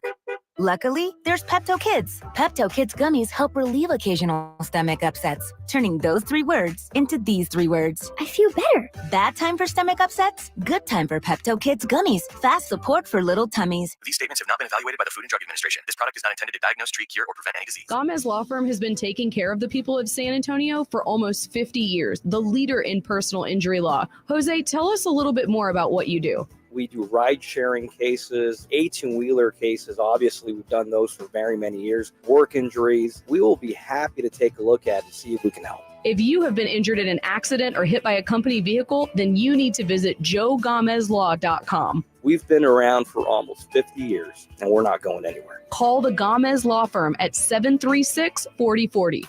Jason Minix here from the Blitz with the NBA playoffs here. You want to get in on the action and have fun watching the games the way I do? Make sure you download the Underdog Fantasy app and start playing their pick'em game, where you pick between 2 and 5 players to build a pick'em entry. Select higher or lower on player stats. If your picks hit, you could win up to 100 times your money. Endless projections to choose from. You create your own experience. It's a ton of fun to play. I love winning on the pick'em game, obviously. It is fantasy, but legal in Texas. So get signed up at UnderdogFantasy.com or download the Underdog Fantasy app. Use my promo code STAR when you sign up, and Underdog will match your first deposit up to $100. Plus, they'll give you a mystery special pick to use on your first pick'em entry. Must be over 18 and present in a state where Underdog Fantasy operates. Terms apply. Concerned with your play? Call 1-800-GAMBLER or visit ncpgambling.org. Again, promo code STAR when you sign up at UnderdogFantasy.com.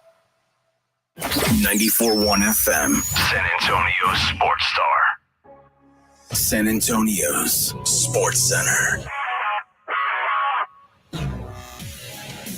Scotty Scheffler made it 2 out of 3 as he took the Masters down yesterday in an uneventful, dominating win. San Antonio Spurs took down the Detroit Pistons to close out the regular season. They took 22 wins into the offseason.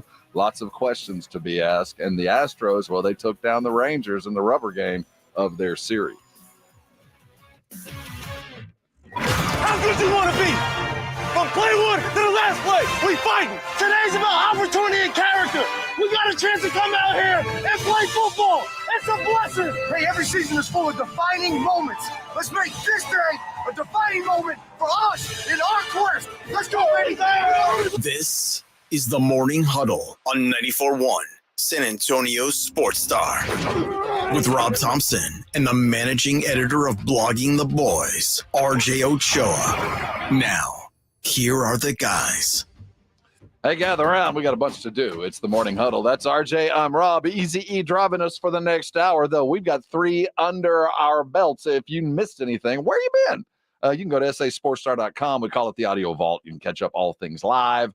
Make sure you're subscribed and doing all the appropriate things as we begin the third weekend in April. It is the 15th. I hope that you have taken care of your IRS business. You got till midnight if you haven't.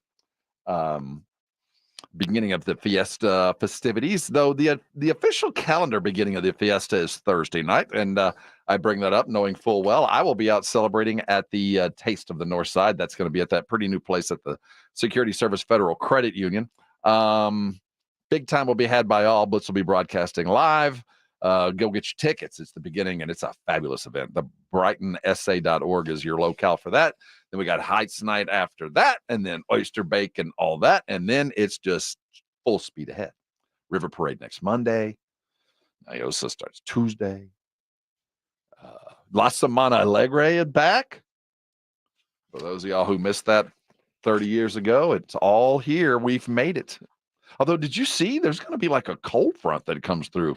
Well, for this time of year, there's always one of those events for Fiesta where you're dressed in shorts and you show up and it ain't April, it's late February for whatever reason, and it's coming this weekend.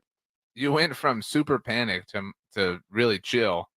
Immediately went from, did you see? There's going to be a cold front? Yeah, man. Yeah. Well, I mean, I saw whenever you see cold front, but it seems like every year, that first weekend of Fiesta, people head out to Oyster Bake on that Saturday night or Friday night, or they're out and about and the sun sets and suddenly it gets cold. What is your favorite food to eat this time of year? Well, there's we all have our favorites, and chicken on a stick in Niosa is the way you judge the different events. And the chicken on the stick, I believe, from a very specific. I mean, it was just fun. Yes, at Niosa is the best out there. Though there's one booth in Oyster Bake that I make a point of going by every time, and the key being the jalapeno needs to be pickled. And I got to get that piece of chicken right out of the fryer, crispy, crunchy with the pickle. Cannot wait. But my favorite of all the event foods, of all anywhere, I have 2. And they're equal. One is the, and this is going to put some people off, but it's the first thing I eat every year, and it's been 50 years of running, except for COVIDs and whatnot. My first thing to eat is the escargot in the French area of Nyosa. It's the first thing I get, and I will continue that when I go this year. And then the anacuchos, the shish kebabs, the meat that's been marinated on the long charcoal grills. Those are two best things of Fiesta. What are yours? 656-3776, 656 ESPN. What is the food and the event that you look for the most, that you cannot wait? So my question was really more this time of year. Well, see, this time of year is Fiesta for me. There is no other thing. I know, but I'm saying when I think, so it's the spring. We agree, right? Like that's what we're casting the net to include this. When I think of this time of year, and you have excellent choices. I'm not dogging the choices at all, but I think of crawfish. I haven't had crawfish yet this time of year. We're right there, and so I need to give me a couple pounds. It's expensive. Have you checked the prices? I've never made in Louisiana last summer evidently made crawfish quite expensive, boy. We have our annual boil. It's coming up in a couple weeks, and we've been checking prices. And this is a year that if you don't like them, don't act like it. Let us, those that do like it, eat. Yeah, don't be the like, oh, I'm gonna try it and then it sucks. No, don't waste them. No, but, I can eat 1,000 of those things. What's your record? How many pounds? I have never kept count, but I can tell you I have. I put down several pounds over a period of time. I mean, that's 8 hours of work, several pounds, but I mean, I've spent 8 hours working it. What about like a sweet treat?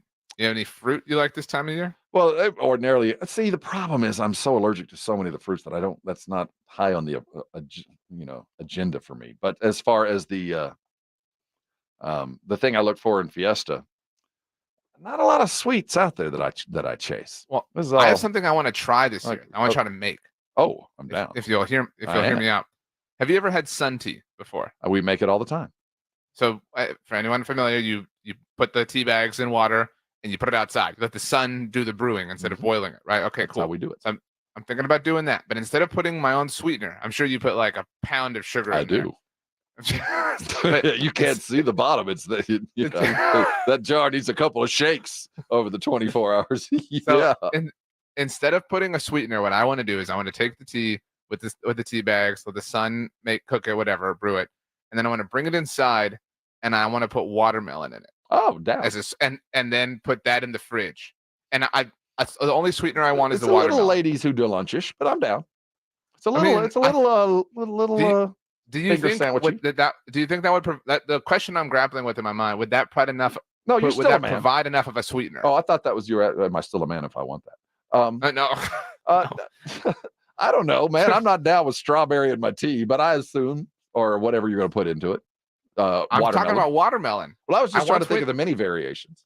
I once went to a Twisted Root and they had watermelon tea, and I've thought about it every day since. Make it, man. The sun tea is the way to go. First of all, I'll agree with that. If you're not doing that yet, do that.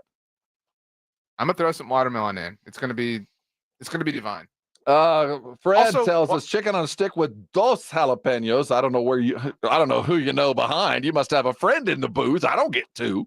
I'm not a big oyster guy at the oyster bake. I'll be real. I like fresh oysters. I like oysters in general. Nobody really likes them. I know. There's something to it. But the problem is nobody really likes just an oyster by itself. You like the process. You like the horseradish and everything else. But on its own, but a good oyster on its own is sweet and delicious as any snot could ever be. But I don't really go to oyster bake for the oysters. I'm not going to. I hope I don't lose my San Antonio card for that. It's not preeminent for me to have that there. Fried oysters are much better. Have you ever had baked like they do at the oyster? But see, I mean, it went years before. Yeah, it's not. The best oysters I've ever had are actually at Fish City Grill. Mm-hmm. But they do oyster nachos. So it's the whole like process. To your point, like and it's actually really small nachos. Are they shucked raw oysters or are they cooked? They're fried. So they're fried, and they have this like special sauce and this special pico, and it's part of the whole overall experience. But you got to be careful with fried oysters. A little chewy. They can turn into. I mean, oysters in general are Gilberto says, I no longer have dinner with friends who make me eat oysters. That's the thing. Like, do you want to watch somebody eat oysters? No, well, I don't no. mind it. I mean, you eat whatever you want, but it's a process and it's a thing. I get it. I would never force somebody to do it, but I would say don't turn it down just because it looks awful. Try it. I think you can turn it down if it looks awful. Well, I mean, That's don't okay. do it just because it looks awful. Because I've convinced Why? other That's people. somebody's otherwise. prerogative. Well, I mean, I'm also of the nature. Try it. I mean, okay. Then you can decide whether you like it or not. And I have get you it. Tried? Is there never been a food that you have refused to try? The only food that I will refuse to try is the foods that I feel like will make me sick. Not just because I won't like the taste. Well, there's like I said, there's a lot of fruits. I'm allergic to citric acid, so there's things that I have to avoid. And then there's also I've been places where the food might have turned. You know, you're like, yeah, I know that looks like you're pretty proud of this street meat, but I have a sense that I might not have the digestional capabilities that everybody else does around here. So I'll avoid that kind of stuff. But other than that, I've tried a lot of stuff in my life, and only about 70% of it would I ever have again. There's a lot of stuff that's gross, but at least I can say I tried it. Like what's the worst thing you've ever eaten? That your entire life, you're like, I don't know what I was thinking. I don't know why I tried it. I can't really think of anything that comes to mind. Maybe some sort of tofu. Didn't find that to be enjoyable. I've had some stinky tofu. I'm also not a fan of tuna.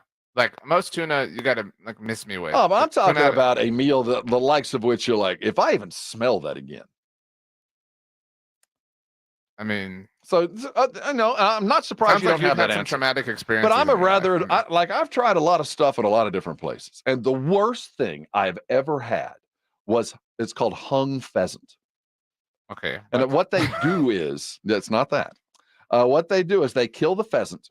I had this in the countryside of Britain, and they take the pheasant and they find like a rod, like a closet rod, and they hang the pheasant by its neck. And when it rots off is when they prepare it. Oh, dude. I didn't know that when I ordered it. What did you think it was when you did? I just thought it's like a fancy name. Like it was a well-endowed male pheasant. I was like, this might be the king of all pheasants. I don't know. I didn't know that was the process. So when they brought it to me, I took a bite and I was like, this stuff's rotten. And they're like, yeah, that's how we like it. I'm like, what? Like this it is beyond belief that people eat that. Again, I just want to understand what you thought. I've eaten mealworms off the side of the road. I've eaten haggis out of a steaming whatever, which is I think it's a cow stomach stuffed full of wheat. I've eaten that, and it's an interesting flavor. But then again, people down here, if you've ever had like tripas, that's guts. No, but I'm just, again, there's some things that you see on the menu, the names, and you say, you know what? I'm good. I don't want to explore this rabbit hole. And but so when in Rome, though, when you're there and you're like, well, other people are eating this, is like the dish. Rome? Well, if when you're in the countryside of Great Britain, you know what? You go down to Chile and they're like, you go the side of the road, they're eating guinea pigs. I think that would you eat a guinea pig on a stick with a jalapeno? No, I had soup. Would you? I did. Would you eat a guinea pig? I have. You could hold it like a Twinkie. Like there's not a whole lot to it. Oh, gosh! I mean, you're braver than me. That's what I'm saying. And of all the stuff over the years, hung pheasant. What's the worst? I want to hear what the worst thing that people have ever eaten. Ideally, from some foreign country that you didn't know what you were having. You can put that on the brigade bar. You can text us 656-3776, 656 ESPN. And so it goes. The NBA regular season is done. Before we charge into the playoffs and the play-in. See, the NBA is very careful. It is not the playoffs. We are not there. This is the play-in. Because if you say playoff, then you got to pay the players playoff money. Playoff field. So it's a play-in to join the playoffs. This is still, they're in purgatory. It's not the regular season. It's the 83rd regular season game for a bunch of guys. And then, a couple of losers are going home, and then there's 84. And then onward and upward. But at that point, then you lose, you're done. Mm-hmm. So any memories from the regulars, anything that you'll take away from this year? The Spurs wins over the Knicks and Nuggets. That's it. That's it. What about and the T-Wolves win? The T-Wolves win, that was dramatic. Yeah. On a grander scheme on the NBA, when people go, what do you remember about obviously you always remember the champion and all that, but the regular season, anything going to stick in your mind? Boston just dominating. Mm-hmm. I mean, and I'll remember it more if they don't win the title, because it'll be like, don't ever take that seriously from anybody ever again type of thing. I think when we see what the modern NBA looks like, I'll remember this year as the year where if you could make it, you had a chance to get 40 burgers right and left. I don't remember a season where more guys had more big nights than this year, where the free-flowing game allowed guys to get 70. We had a couple of 70-point games this year. I don't know how many 40 burgers were ripped off. It seemed like one a night. And I don't know, there are probably 4 or 5 50 burgers ripped as well. I just think that when I look back on this era, specifically last year, that the free-flowing game is in full effect. Good, bad, or different, whether you like it or not. The NBA teams have adapted to it, and players have grown up in it. So now it's become, this is how you play. Mm-hmm. And it's not like we're having to learn the rule. And, for a couple of years, you still had guys still using a forearm to kind of control the defense or a hand on the hip. And it's still the NBA. You're going to see some of that. But now every player understands and goes. And here we sit, and, the product of that, the grand finale or the grand product of all this is Victor Wembanyama, as we have the guy that is representative of the era of which we play. So I'll remember this year for that. Now, whoever wins the title will have a whole other chapter in the book, but 24, it truly became positionless basketball with one caveat, that the big man still matters. Still does. Still matters. A man in the paint, a post player, whether a 4 or 5, a big man will always matter. Life at the rim hasn't changed. It's just no more mid-range shots. And that, I think, will be the memory I'll have for this year. The playoff story yet to be written. It starts tomorrow night. We'll have lots of playoff coverage right here on San Antonio Sports Star as we take you all the way through. If you have a problem with that or anything else we've talked about, in about 15 minutes, you're going to get your chance. We air our grievances on Monday, and you better sack up and bring it like you got a pair. Am I picking fights? Hey, coming back, we got more fabulous sports talk for you, and if I can anger you, that's even better. We're about to begin a time where almost every night has a playoff game. Are you ready for this? In preparation, we'll talk about it next. This is the Morning Huddle, and you are on 94.1 San Antonio Sports Star. It's the 2024 NFL Draft on 94.1 San Antonio Sports Star. We're the 24th pick. The Dallas Cowboys select April 25th, 26th, and 27th. Join 94.1 San Antonio Sports Star for this year's NFL Draft, live from Detroit. I love the tenacity and the aggression with which he plays. He is a mauler. Who do the Cowboys and Texans pick? Does Jerry make a splash? Who goes number 1? And who's the next Mr. Irrelevant? the Houston Texans select C.J. Stroud. You don't ever want to pass on the guy you ought to be taking there, but still be position I select. thought Sauce Gardner would be the first corner, but you go back to 2019, and that version of Derek Stingley is as good as anybody in this entire draft class. Find out right here on your exclusive home for the NFL Draft. 94.1 San Antonio Sports Star. Puro San Antonio football returns to the Alamo Dome this Saturday night as the San Antonio Brahmas play host to the Michigan Panthers. Pack the Dome for a 6 p.m. kickoff. Follow the Brahmas social channels for a link to get your Brahmas Fiesta medal with your tickets. Experience the excitement. Buy your tickets now at theufl.com. Come watch Coach Wade Phillips lead the Brahmas to take on the Michigan Panthers Saturday night at 6 in the Dome. Get your tickets now at theufl.com. Vamos Brahmas! Injuries happen, and when they do, skip the ER and get to the Ortho Now Injury Clinic by TSAOG Orthopedics and Spine. Ortho Now provides walk-in care for injuries like broken bones, dislocations, sprains, and strains. Conveniently located in the Corey area with extended hours Monday through Saturday with on-site x-ray casting and bracing, Ortho Now has everything you need to treat your injury, and best of all, no urgent care or emergency room copay. Learn more online at tsaog.com. Are your windows struggling to keep up with the game? It's time to upgrade with Maverick Windows. Stay ahead of the competition with energy-efficient windows. Call Maverick Windows at 800-972-3631. That's 800-972-3631 to get a free quote. There's never any FOMO with the iHeartRadio app. You won't ever have to miss out on your favorite shows and contests with this radio station again. Radio 24/7, 365. We're here when you want us. Stay connected and listen anywhere when you download the free iHeartRadio app. Hey there, you and aisle 2. I see you by the fiber and laxatives. You still using those to manage your constipation with belly pain? If your symptoms keep coming back, you may have irritable bowel syndrome with constipation, or IBS-C. So you may need more than over-the-counter treatments to manage it. Ask your doctor about how Linzess can help you get ahead of it.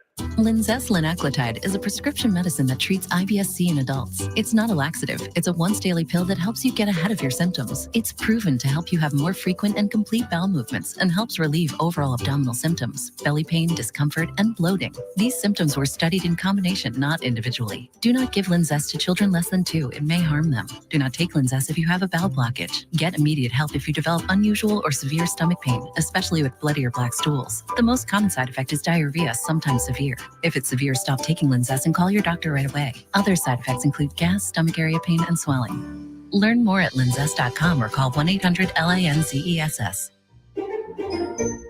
Hey, it's Rob Thompson here for Prize Picks. It's America's #1 sports fantasy act. 3 million players. Yes, I'm a member. You should be too. Download it now and remember the code Alamo, and you can get a deposit match of up to $100. Basketball is balling, baby. Football is coming. Baseball is swinging. It is time to go to Prize Picks because you put your fantasy knowledge into action. You know more. You know your less. You know who's better or not. You know what's going on. You're a fantasy player. Put that knowledge to work. I have, along with so many others. And right now, remember the code Alamo, and you can get $100 deposit match right now. Go download Prize Picks. We love watching Connor McDavid, Jude Bellingham, LeBron James.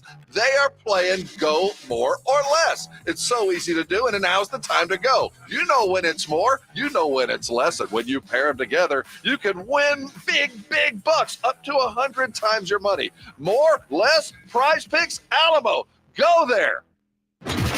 Good morning, everybody. Joe Reinagle here. Coming up on the Blitz, the Spurs season is finally over. Now we can look forward to see who they are going to put around Victor Wembanyama. I cannot wait. NBA playoffs, they will go on. We'll look ahead to that, and we'll talk about the Masters. What an exciting weekend in Augusta. Hey, RJ, how was that smoked pulled pork? It looked delicious. I'm sure that it was. Was it? It was amazing. And you don't have any left. You give it away. See, I hoard some of it. I keep it back. So I have to confess something though that I'm uncomfortable confessing. I went to Waco recently. Told you this, and among the things the only thing I bought at the Dr. Pepper Museum was a bottle of barbecue sauce. It was like Dr. Pepper. I bet it was good. Whatever. And I figured it would be good because I've heard so many people in their pulled pork recipes say like, oh, like people that make it in the crock pot or whatever. Like I put Dr. Pepper in there, whatever. It sucked. Oh, you didn't like it? Too sweet? It sucked. It wasn't good at all. All right. I wasted a pulled pork taco. Was it too sweet? What was the problem with it? It was like tart. Like it actually wasn't sweet at all. So I quickly adjusted. I had emergency bottles and I was good to go. What was the emergency bottle? Sweet Baby Ray? Yes. Yeah, so it sucked. I did not like it. Well, I'm so sorry to hear that. It looked good. Although the rock Cornish game hen, the Cornish game hen is an interesting choice. That's fancy. You bunch of. I thought you a giant. What are you talking about? I thought your grill was giant. I thought those were chickens. Those could have been turkeys. I didn't realize they were regular sized birds. How did you guys do? do your Masters weekend? Is it a celebration in your house? 656-3776. Let us know. It's not so much a celebration with us. It was just a fine Sunday afternoon. I didn't do anything special. Not like you did. I spent most of it staying away from traffic. It's going to be part of my grievances as they are aired in just a couple of minutes. If you got something that's bothering you that you got to get off your chest so you can start the week the right way, we air our grievances every day at 9:30. We want to thank Austin Clunch. Coach Claunch is the new head coach at UTSA. If you missed the interview with him, it will be in the audio vault post-haste. Good to meet the man. I can't wait to see him in person. I've seen him on the sidelines before, but I never actually met him. Young, energetic guy for a program that needs a young, energetic guy. We're glad he's here. If you didn't make anything for the Masters, you have an opportunity for a while coming up. We have the play-in tournament, which begins tomorrow. I don't know if you call it a tournament. Well, it is because you don't know who you're going to play next. So kind of. Right. So, I mean, we have the play-in, which begins tomorrow. So we have do-or-die basketball, effectively, starting tomorrow. And then the playoffs in earnest begin on Saturday. Mm-hmm. And the NHL playoffs begin on Saturday. So we're about to have playoffs out the wazoo. Well, so you can make a lot of things over the course of the next few weeks. The problem with the next couple of weeks for me is, and it's Fiesta. So most everything I'm going to be eating over the next couple of weeks are either going to be stabbed with a stick or covered with multicolored little pieces of paper, confetti. That's just kind of the diet that I'm going to have this year. And I remember my son used to work in food service, a waiter, and like Fiesta week, man, business sucks because we're all eating other stuff. So this week is going to be solely it'll start on Wednesday and go for the next 10 days. A lot of grill work. I'm gonna let other people do my cooking for me the next couple of weeks. Sure. But my point is you're going to have the opportunity to eat some delicious food over the course of the next what are you most is there NHL ain't number one. It's obviously NBA. But in my hierarchy, I'm more excited about the NFL draft today than I was last week. Just because with every passing second, with every passing minute, I can't figure out what the hell the Cowboys are doing. I can't decide whether it's just going to be this is who they are, absolutely nothing, or are they gathering steam and weapons and money to make some kind of crazy ass move? Will it be a quarterback? I mean, will they play that narrative? Will they do something out of this world? I with every passing day of inactivity raises my expectation of something stupid happening, whether it's stupid good or stupid bad, just being stupid. So for the next 2 weeks, I can't wait to see what happens in the draft. I mean, I can't wait. What are the resources that you are saying they're grabbing? I have none. But that's what I'm saying. But all I know is all quiet on the northern front, and normally that front is not quiet.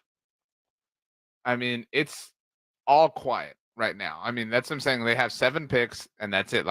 You can expect them to just make each pick, just sit, make each pick. The Cowboys are that is. We're going to get some fireworks in the draft because there's quarterbacks to be had and teams that want those. Obviously, the Vikings are chief among, the top of that group. They obviously made that trade with the Texans already. So moves will happen. I just really doubt the Cowboys will be a part of them personally. Oh, as crazy as it sounds, probably not. But it just, for me, the anticipation is getting palpable. And I do expect there to be some kind of breaking news this week from somebody somehow to kind of move things along. That's first. And that's what, we're about 10 days away. What, 12 days away? The math escapes. From the draft? Yeah. We are 12 days away. 12 days away. No, 13. I'm sorry, 13. Yeah, 13 days away. So that will keep my rapt attention over the next couple of days. No, just because. Golly, not 13. Goodness, we're 11 days away. Okay. See, math escapes me this early. So no, I've got 12. I don't know. Whatever. It's next Thursday. It begins next Thursday. It's imminently around. It's around the corner. So that first 10. We're 10 days away. Is it 10 now? Are you kidding me? Yes. Okay. I promise you it's 10.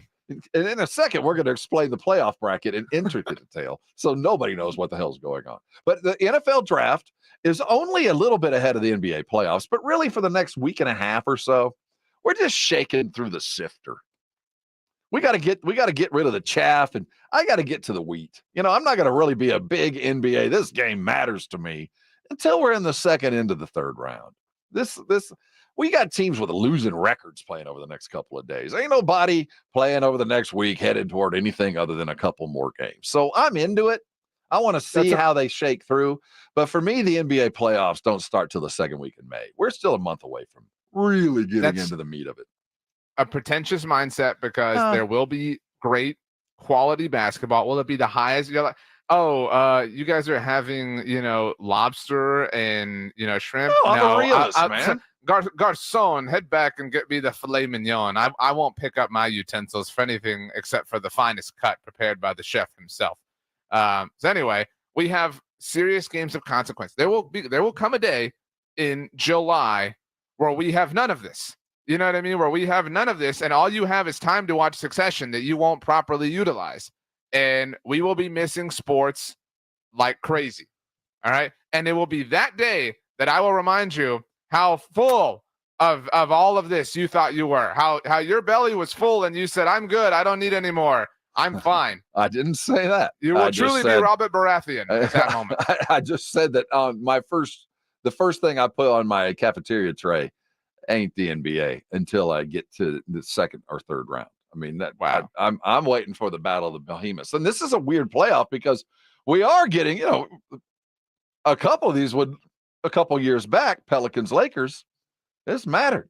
Kings, Warriors just a couple years back. I mean, there are some teams on their way up and way down. There's certainly some enthralling storylines behind it. But at the end of the day, it's the NFL draft that's really going to hold my attention. Now, I am going to be curious as the So hold up. You're saying tomorrow when the Lakers and Pelicans are playing, that you're going to be like, do you in your wildest of dreams, do you believe either one of these? I'm the guy who hates mock drafts, and tell me who the Cowboys are going to draft at 24. I'm just saying tomorrow night and Thursday or Wednesday night and Thursday and on through and Friday, the teams that are playing ain't going to be playing in June. Wow. It does not. Wow. And so, I mean, there's some end of career stuff going on. And LeBron, is this the last couple of games as a Laker? And Anthony Davis, will he survive the exit that appears to be coming? I mean, there's some storylines. I'll say this. If I'm a Sacramento Kings fan, I'm paying attention. I expect a couple of wins coming out of here, or Coach Brown, as much as you've done, it might be time to evaluate the growth of this young team. Hey, let's air some grievances and hear from the head coach of the San Antonio Spurs, Greg Popovich. He spoke pregame, kind of a state of the Spurs. No grievances there. He chimes in on a lot of other stuff. But if you had a tough weekend and you're coming into a week with a negative attitude, let's adjust your altitude. We're going to give you a parachute. We call it the airing of grievances. Let that bad air out next. This is 94.1, and you're on San Antonio Sports Star. It's The Blitz with Jason and Joe. Afternoons at 2. Coming up Monday on The Blitz, the Spurs season is finally over. Now we can look forward to see what they're going to do in the offseason. Plus, the Spurs aren't in, but we'll look ahead to the NBA playoffs. The seeding is set. All the reaction to the Masters as well. The Blitz, Monday at 2. The Blitz with Jason and Joe. Afternoons at 2 on 94.1 San Antonio Sports Star. Diamonds Direct Spring Sale is here. Shop now and get an extra 20% off Diamonds Direct's renowned prices. It's the best sale of the season. Plus, book an appointment and get an additional $100 off. That's 20% off plus $100 off store-wide. Rings, earrings, pendants, bracelets, engagement rings, and more. And enjoy an expanded selection with designer appearances each weekend. 20% off now to April 21st and open Sundays. Details at diamondsdirect.com. EasyCater, 100,000 restaurants, one platform. Need food for a meeting or a company event? EasyCater has everything you need to make food for work, work. With easy online ordering and reordering.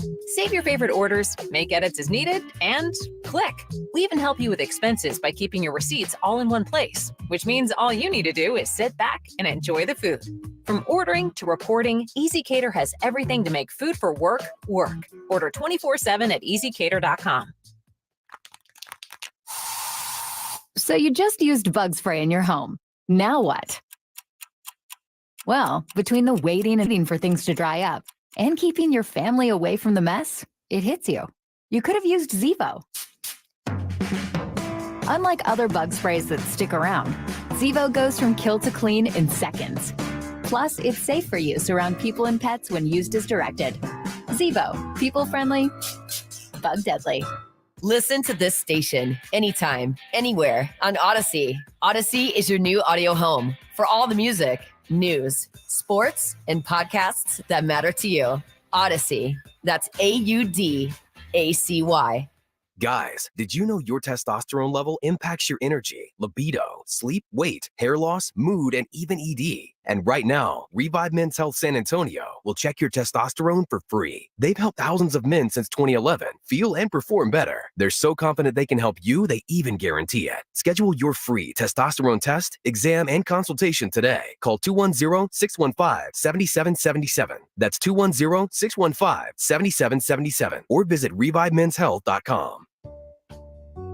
Folks, quality is a huge deal. It's what I look for when I recommend something to my listeners. It means you can depend on it. Quality means it won't let you down. It's something you can be proud of. Well, that's the definition of a Connecticut water softener. With other water softener brands, you just never know. Maybe they work half the time or they're just plain junk. A Connecticut water softener is up to 80% more efficient than competing models and will be the last water softener you'll ever own. That's because you're buying quality, and it's backed up with an outstanding 10-year warranty, too. If you're ready to enjoy all the benefits that come with quality, bring home a Connecticut water softener. Call the team at Connecticut at 656-PURE or online at ConnecticutSA.com. That's 656-PURE or ConnecticutSA.com. And tell them Dave Ramsey sent you.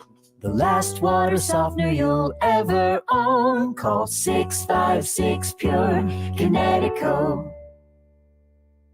Jason Minix here from the Blitz with the NBA playoffs here. You want to get in on the action and have fun watching the games the way I do it. Make sure you download the Underdog Fantasy app and start playing their pick'em game, where you pick between 2 and 5 players to build a pick'em entry. Select higher or lower on player stats. If your picks hit, you could win up to 100 times your money. Endless projections to choose from. You create your own experience. It's a ton of fun to play. I love winning on the pick'em game, obviously. It is fantasy, but legal in Texas. So get signed up at UnderdogFantasy.com or download the Underdog Fantasy app. Use my promo code STAR when you sign up, and Underdog will match your first deposit up to $100. Plus, they'll give you a mystery special pick to use on your first pick'em entry. Must be over 18 and present in a state where Underdog Fantasy operates. Terms apply. Concerned with your play? Call 1-800-GAMBLER or visit mcpgambling.org. Again, promo code STAR when you sign up at UnderdogFantasy.com.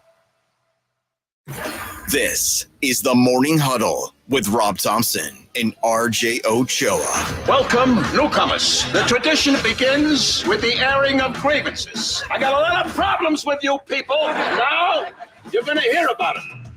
Here are the grievances with Rob and RJ. Hey, welcome back to the Morning Huddle here on 94.1. We are San Antonio's Sports Star. We hope you're ours. That's what we want you to do. Prove it. Go to our YouTube feed. Make sure you're liking us there. Hit our website, sasportstar.com on the regular. We got all the news you need. And if there's any contests happening, it's all right there. And it's the home of our Audio Vault, brought to you by AA Best Bail Bonds, our podcast central. If you are just joining us, part of the Audio Vault is head coach Austin Clunch of the UTSA Roadrunners, brand new here in San Antonio. We had him on a little while ago. Good to meet the guy who's taken over a program that's headed up in the American Athletic Conference. He's got some work to do, for sure. Well, RJ, after a Masters weekend that wasn't thrilling, do you have any grievances that you got to get off your chest? I have a new grievance. Oh, that just good. was born about 2 minutes ago. I'd like to apologize for it in advance. I'm sorry. I'll try not to do it again. So, for what?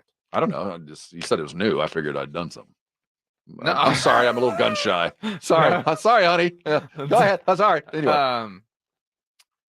About 5 minutes ago, it was reported, 7 minutes ago, excuse me, that the Philadelphia Eagles have paid a player. They have paid wide receiver Devontae Smith. Really? They have given him a 3-year, $75 million contract extension. Ooh. So wonder what CD thinks of that.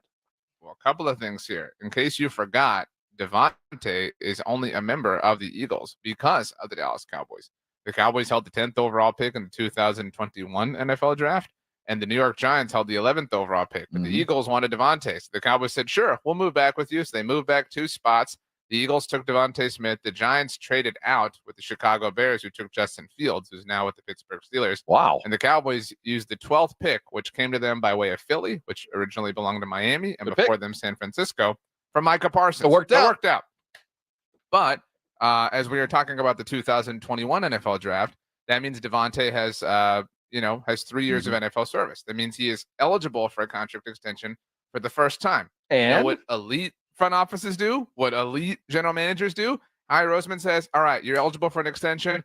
I know we're paying A.J. Brown a lot of money. I know $25 million per year is a lot of money to pay for a wide receiver too. But guess what, Devontae? If I do it right now, it will be an overpay, but I'm going to beat Justin Jefferson. I'm going to beat Jamar Chase. I'm going to beat Jalen Waddle. I'm going to beat Brandon Ayuk, and I'm going to beat CeeDee Lamb. And they are going to really elevate the market. And if I wait until after all of them are paid, there's no way that I'm going to be able to keep you under contract for the next 3 years after the next 2 years of your rookie contract. So this is an elite move. I mean, CeeDee's probably going to make north of $30 million per year. So the fact that Devontae is making 25 a year really is insignificant. No, I don't think respect. but it saved Philly money. He saved money today. Doesn't feel like it. Yeah. My grievance is I'm just so jealous of the forward thinkingness of the Eagles. They did it with Landon Dickerson. They got his extension done before free agency began, and then the guard market exploded, predictably. Now they've got Devontae done right before the wide receiver market explodes. They're always 1-2 steps ahead of everybody else, and the Cowboys aren't just everybody else. The Cowboys are then 1 and 2 steps behind everybody else. And so these things are predictable. These things are, all you have to do is have a computer and access to the internet, and you can see these things. And so that the Cowboys are waiting and waiting and waiting is only going to cost them more money and make it more difficult to fill their roster of competitive value in the long run. One more reason I cannot wait to see how these next 10 days shake out as the Cowboys continue to see their NFC East cohorts and competitors separate themselves. I spent all weekend long stuck at the house. I mean, literally, I got there Friday. I didn't leave again until this morning. Okay. I went outside. It was a nice weekend. 1604 and I-10, for those of us that live up there on the northwest side, we understand I think it's actually going pretty fast. In the grand scheme of things, it really hasn't been too bad. But the snarl over the weekend was as bad as it's ever been, as they shut down I-10 and 1604. Just the two, I don't know what the intersection is in the rankings of the busiest of the two, but it's in the top 3 in San Antonio. So they had that, which, they told us for weeks, and we know it's part of it. But then on the road directly to my house, Babcock outside of 1604 was also closed yesterday for a bike race. So the combined traffic Armageddon of I-10 and 1604 and the ways, here's a better route to get out of this mess, which means cars are going back roads and down alleys and going through, whatever they can to find a way to get onto 1604. It was as silly as I've ever seen. Somebody needed to step in and fix that. Like, I'm sorry, I know you guys scheduled this bike race, but you can't have it this weekend. Or maybe we move the shutting down of 1604 and I-10 to maybe next weekend. So your grievance is with the race? Well, there has to be some kind of coordination. You can't shut down every road. I mean, it made it literally impossible. And this is no joke. We're talking about traffic backed up both ways on a little 2-lane road. If there was some kind of emergency, there wasn't getting anywhere through that. I mean, it's over now, though. It's over. But man, literally stuck. You wanted to go anywhere around my part of town, it was an hour just to go 15 minutes of what was typical traffic. So yeah, I'm grievanced. I'm a little angry. Although I'd made me a fine excuse. I couldn't leave. I can't get out. Traffic's bad. So I didn't have to go do some stuff. Didn't have to go to Sunday school. Well, which was always the big deal. It's generally a pretty good thing when you spend a weekend at home and you have kind of nothing else going on. I endeavored to make my house look like the Masters. I want my backyard to look like 12. The prettiest par 3 in the world? Yes. It's It is ambitious. How do they do that? How do they make how it do they look? do a lot of things? I mean, for every square inch of what is essentially a square mile to be perfect. I mean, if you think about it, though, they have a year to prepare for a week. They have 51 weeks to get the place just immaculate for 1 week. They built a $120 million training facility right nearby. It gets used like 10 days of the year for the women's amateur event the week before and for the Masters itself. Think about that. Like that's just ridiculous. I mean, it's wild. Any grievances with the tourney itself? I don't, though I won't remember it. I won't remember this year. I mean, it'll be in the passage of time ago. Didn't Scheffler get a second? But that won't be the one. I won't remember much. My takeaway from this weekend will be Max Homa. I'll remember Scheffler for a second, but Homa's the guy I'm like, I never knew this cat. I enjoy him, and now I'm a new fan of a new golfer. And I know he's been around for a minute, but that's what I'm going to remember from here on out. I'm going to be looking up his scores. But other than, the walk and the memories and, the comparisons to Tiger and other greats in the past, it wasn't spectacular. No grievance, but it wasn't anything to write home about. It was, look, it's always fun. I mean, I'm never going to not completely love and enjoy the Masters experience, but it was a little boring from a competitive standpoint. But I mean, like, you weren't living and dying with every shot throughout the Sunday round. And I would say that part of, I guess, if I had to have a grievance, it wasn't Scotty won the tournament, to be very clear, but it was annoying how nobody could challenge him. I mean, everybody had a whoops-a-daisy along the way. Colin doubled 9 and then doubled 11. Max had a whoopsie-daisy on 12. Your boy Oberg had a whoopsie-daisy eventually. Like, everybody just couldn't.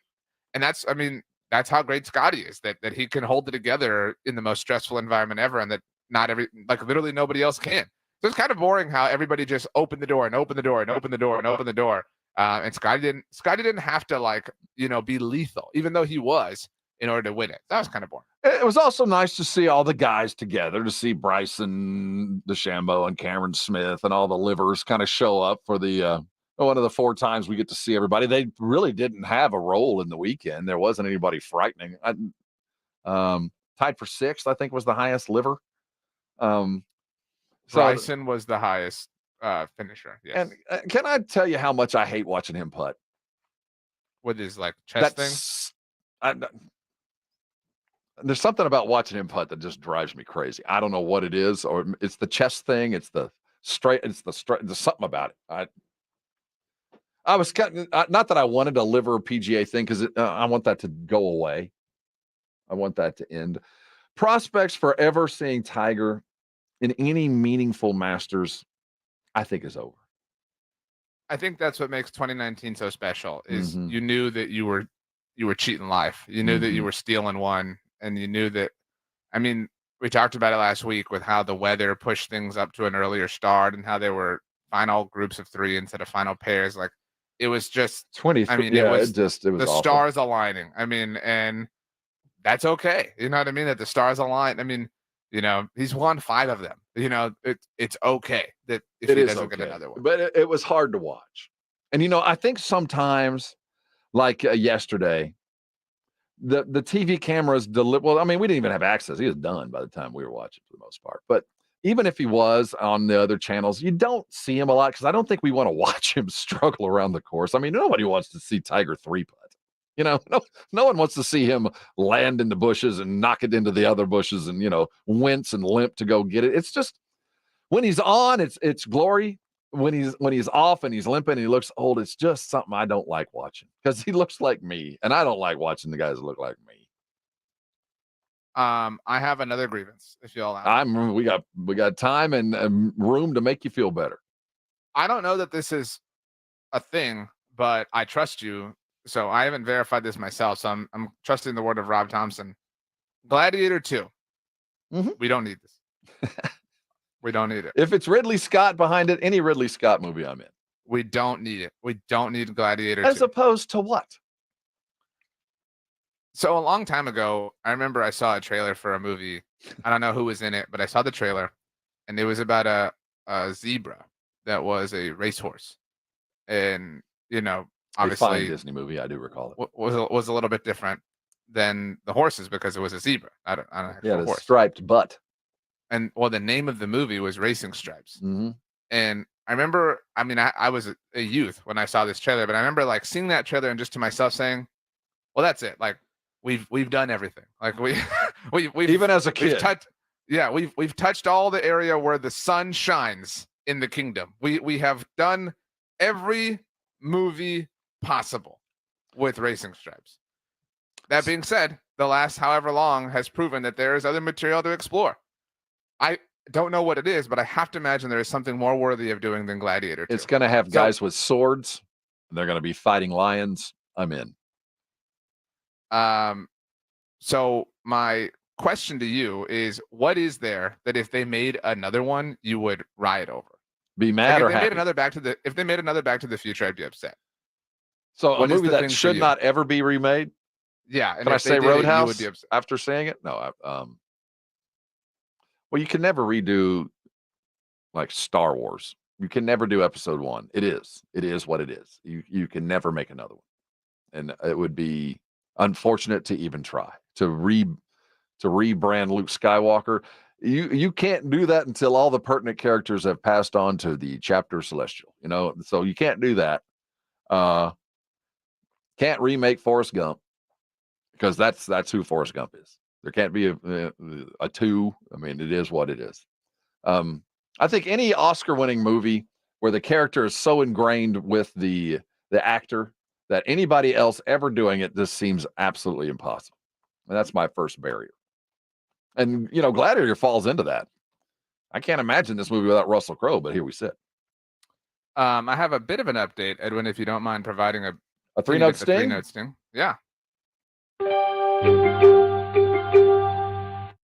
It is a grievance, certainly. Adam Schefter tweeting out just now, Cowboys wide receiver CeeDee Lamb isn't expected to attend the start of Dallas's voluntary offseason program Monday while he awaits a new contract to replace the one scheduled to pay him a fully guaranteed $17.199 million for his upcoming 5th-year option season. Are we stirring the ashes here? I mean, who cares?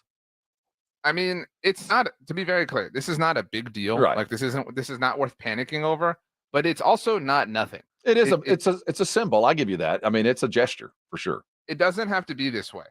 I mean, we're talking about 10 minutes ago, the Eagles got a deal done with their wide receiver, 2, not even their star wide receiver.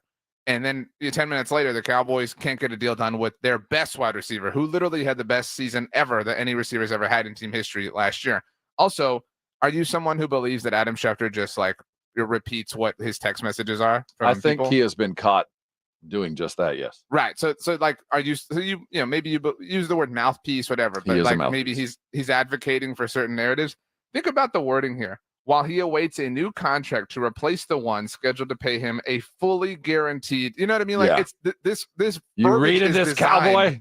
Yeah, like to make him sound so greedy. Like can you believe the audacity of CD to renege on his contract that he agreed to? He is so selfish. I mean, well, he might be beholden to the Cowboys for that. They might draft a quarterback remark that set everybody on fire. Maybe he's doing them a solid by going, he's under contract. Just make sure anytime you bring up CD, mention that he's still under contract. And there's no need to advance any kind of money until that contract expires. That's what we do. Go talk to the quarterback about that kind of stuff. I appreciate the grievance. I have one, and I want to go back to the Brigade Bar because I believe it was Gilbert Padilla that brought it up. And I was thinking the same thing, Gilbert. My grievance is I'm just now starting to love this Spurs team. I'm just now finally starting to get attached to the rotation. I'm liking the players. I'm watching them kind of grow into a groove. It's a fun team. It was. And for a brief shining moment for most of March and into April, this was a fun basketball team. I'm just starting to have fun, and it's over. I mean, were you just starting to have fun, or were they just starting to be successful? Well, the two tend to go hand in hand in my life, and 7-3 over basically the last month. They did it through injury on a variety of fronts with two consistent things there, and Trey and Wemby. We got to know a little bit of Sandro, who, man, oh man, I think has earned some time. And Devontae Graham, we might not cross paths again. And whether it's blown out or braided, man, that Kansas connection paid off for RC and the rest of those old Kansas types as he won them a basketball game. That shot on Friday night earned you a free lunch in this city for the rest of your life. You had a hell of a couple of games, and you won one for the Gipper. That was a spectacular finish to the season. It was penultimate. They still had yesterday, which they brought home against another G League team. But Devontae Graham, one of those other things I'm grateful for. And my grievance is, man, I wish we'd have seen more of you. I know that you're a fringe NBA type, but what we did see over the last week, man, I was pretty impressed. I'm not sure you'll ever be back, but fare thee well, as it were. I wish we'd have seen more of you. The times, they were good. They were special. We all learned something about one another, but it's also time to move on. I'm just about out of time, RJ. The egg ticker, she is ticking. Grand plans for the day and any deep thoughts you want to pass on, you got 30 seconds. I will say grand plans are I'm going to eat some beef jerky and pretzels and hummus for lunch, and I'm very excited about it. No leftovers, no Cornish game hen, no.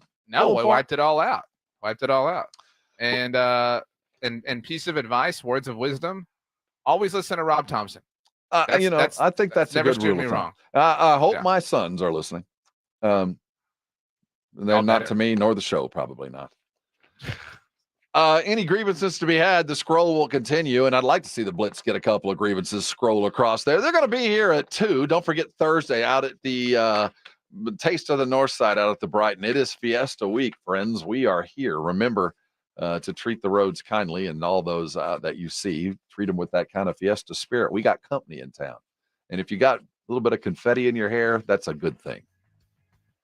Hope everybody had a good time out down and had some strawberries this weekend. The pictures I saw yesterday, there are a few folks down there at the Strawberry Festival. Look forward to seeing everybody around town. All those that I only see once a year at Fiesta, I can't wait to see you again.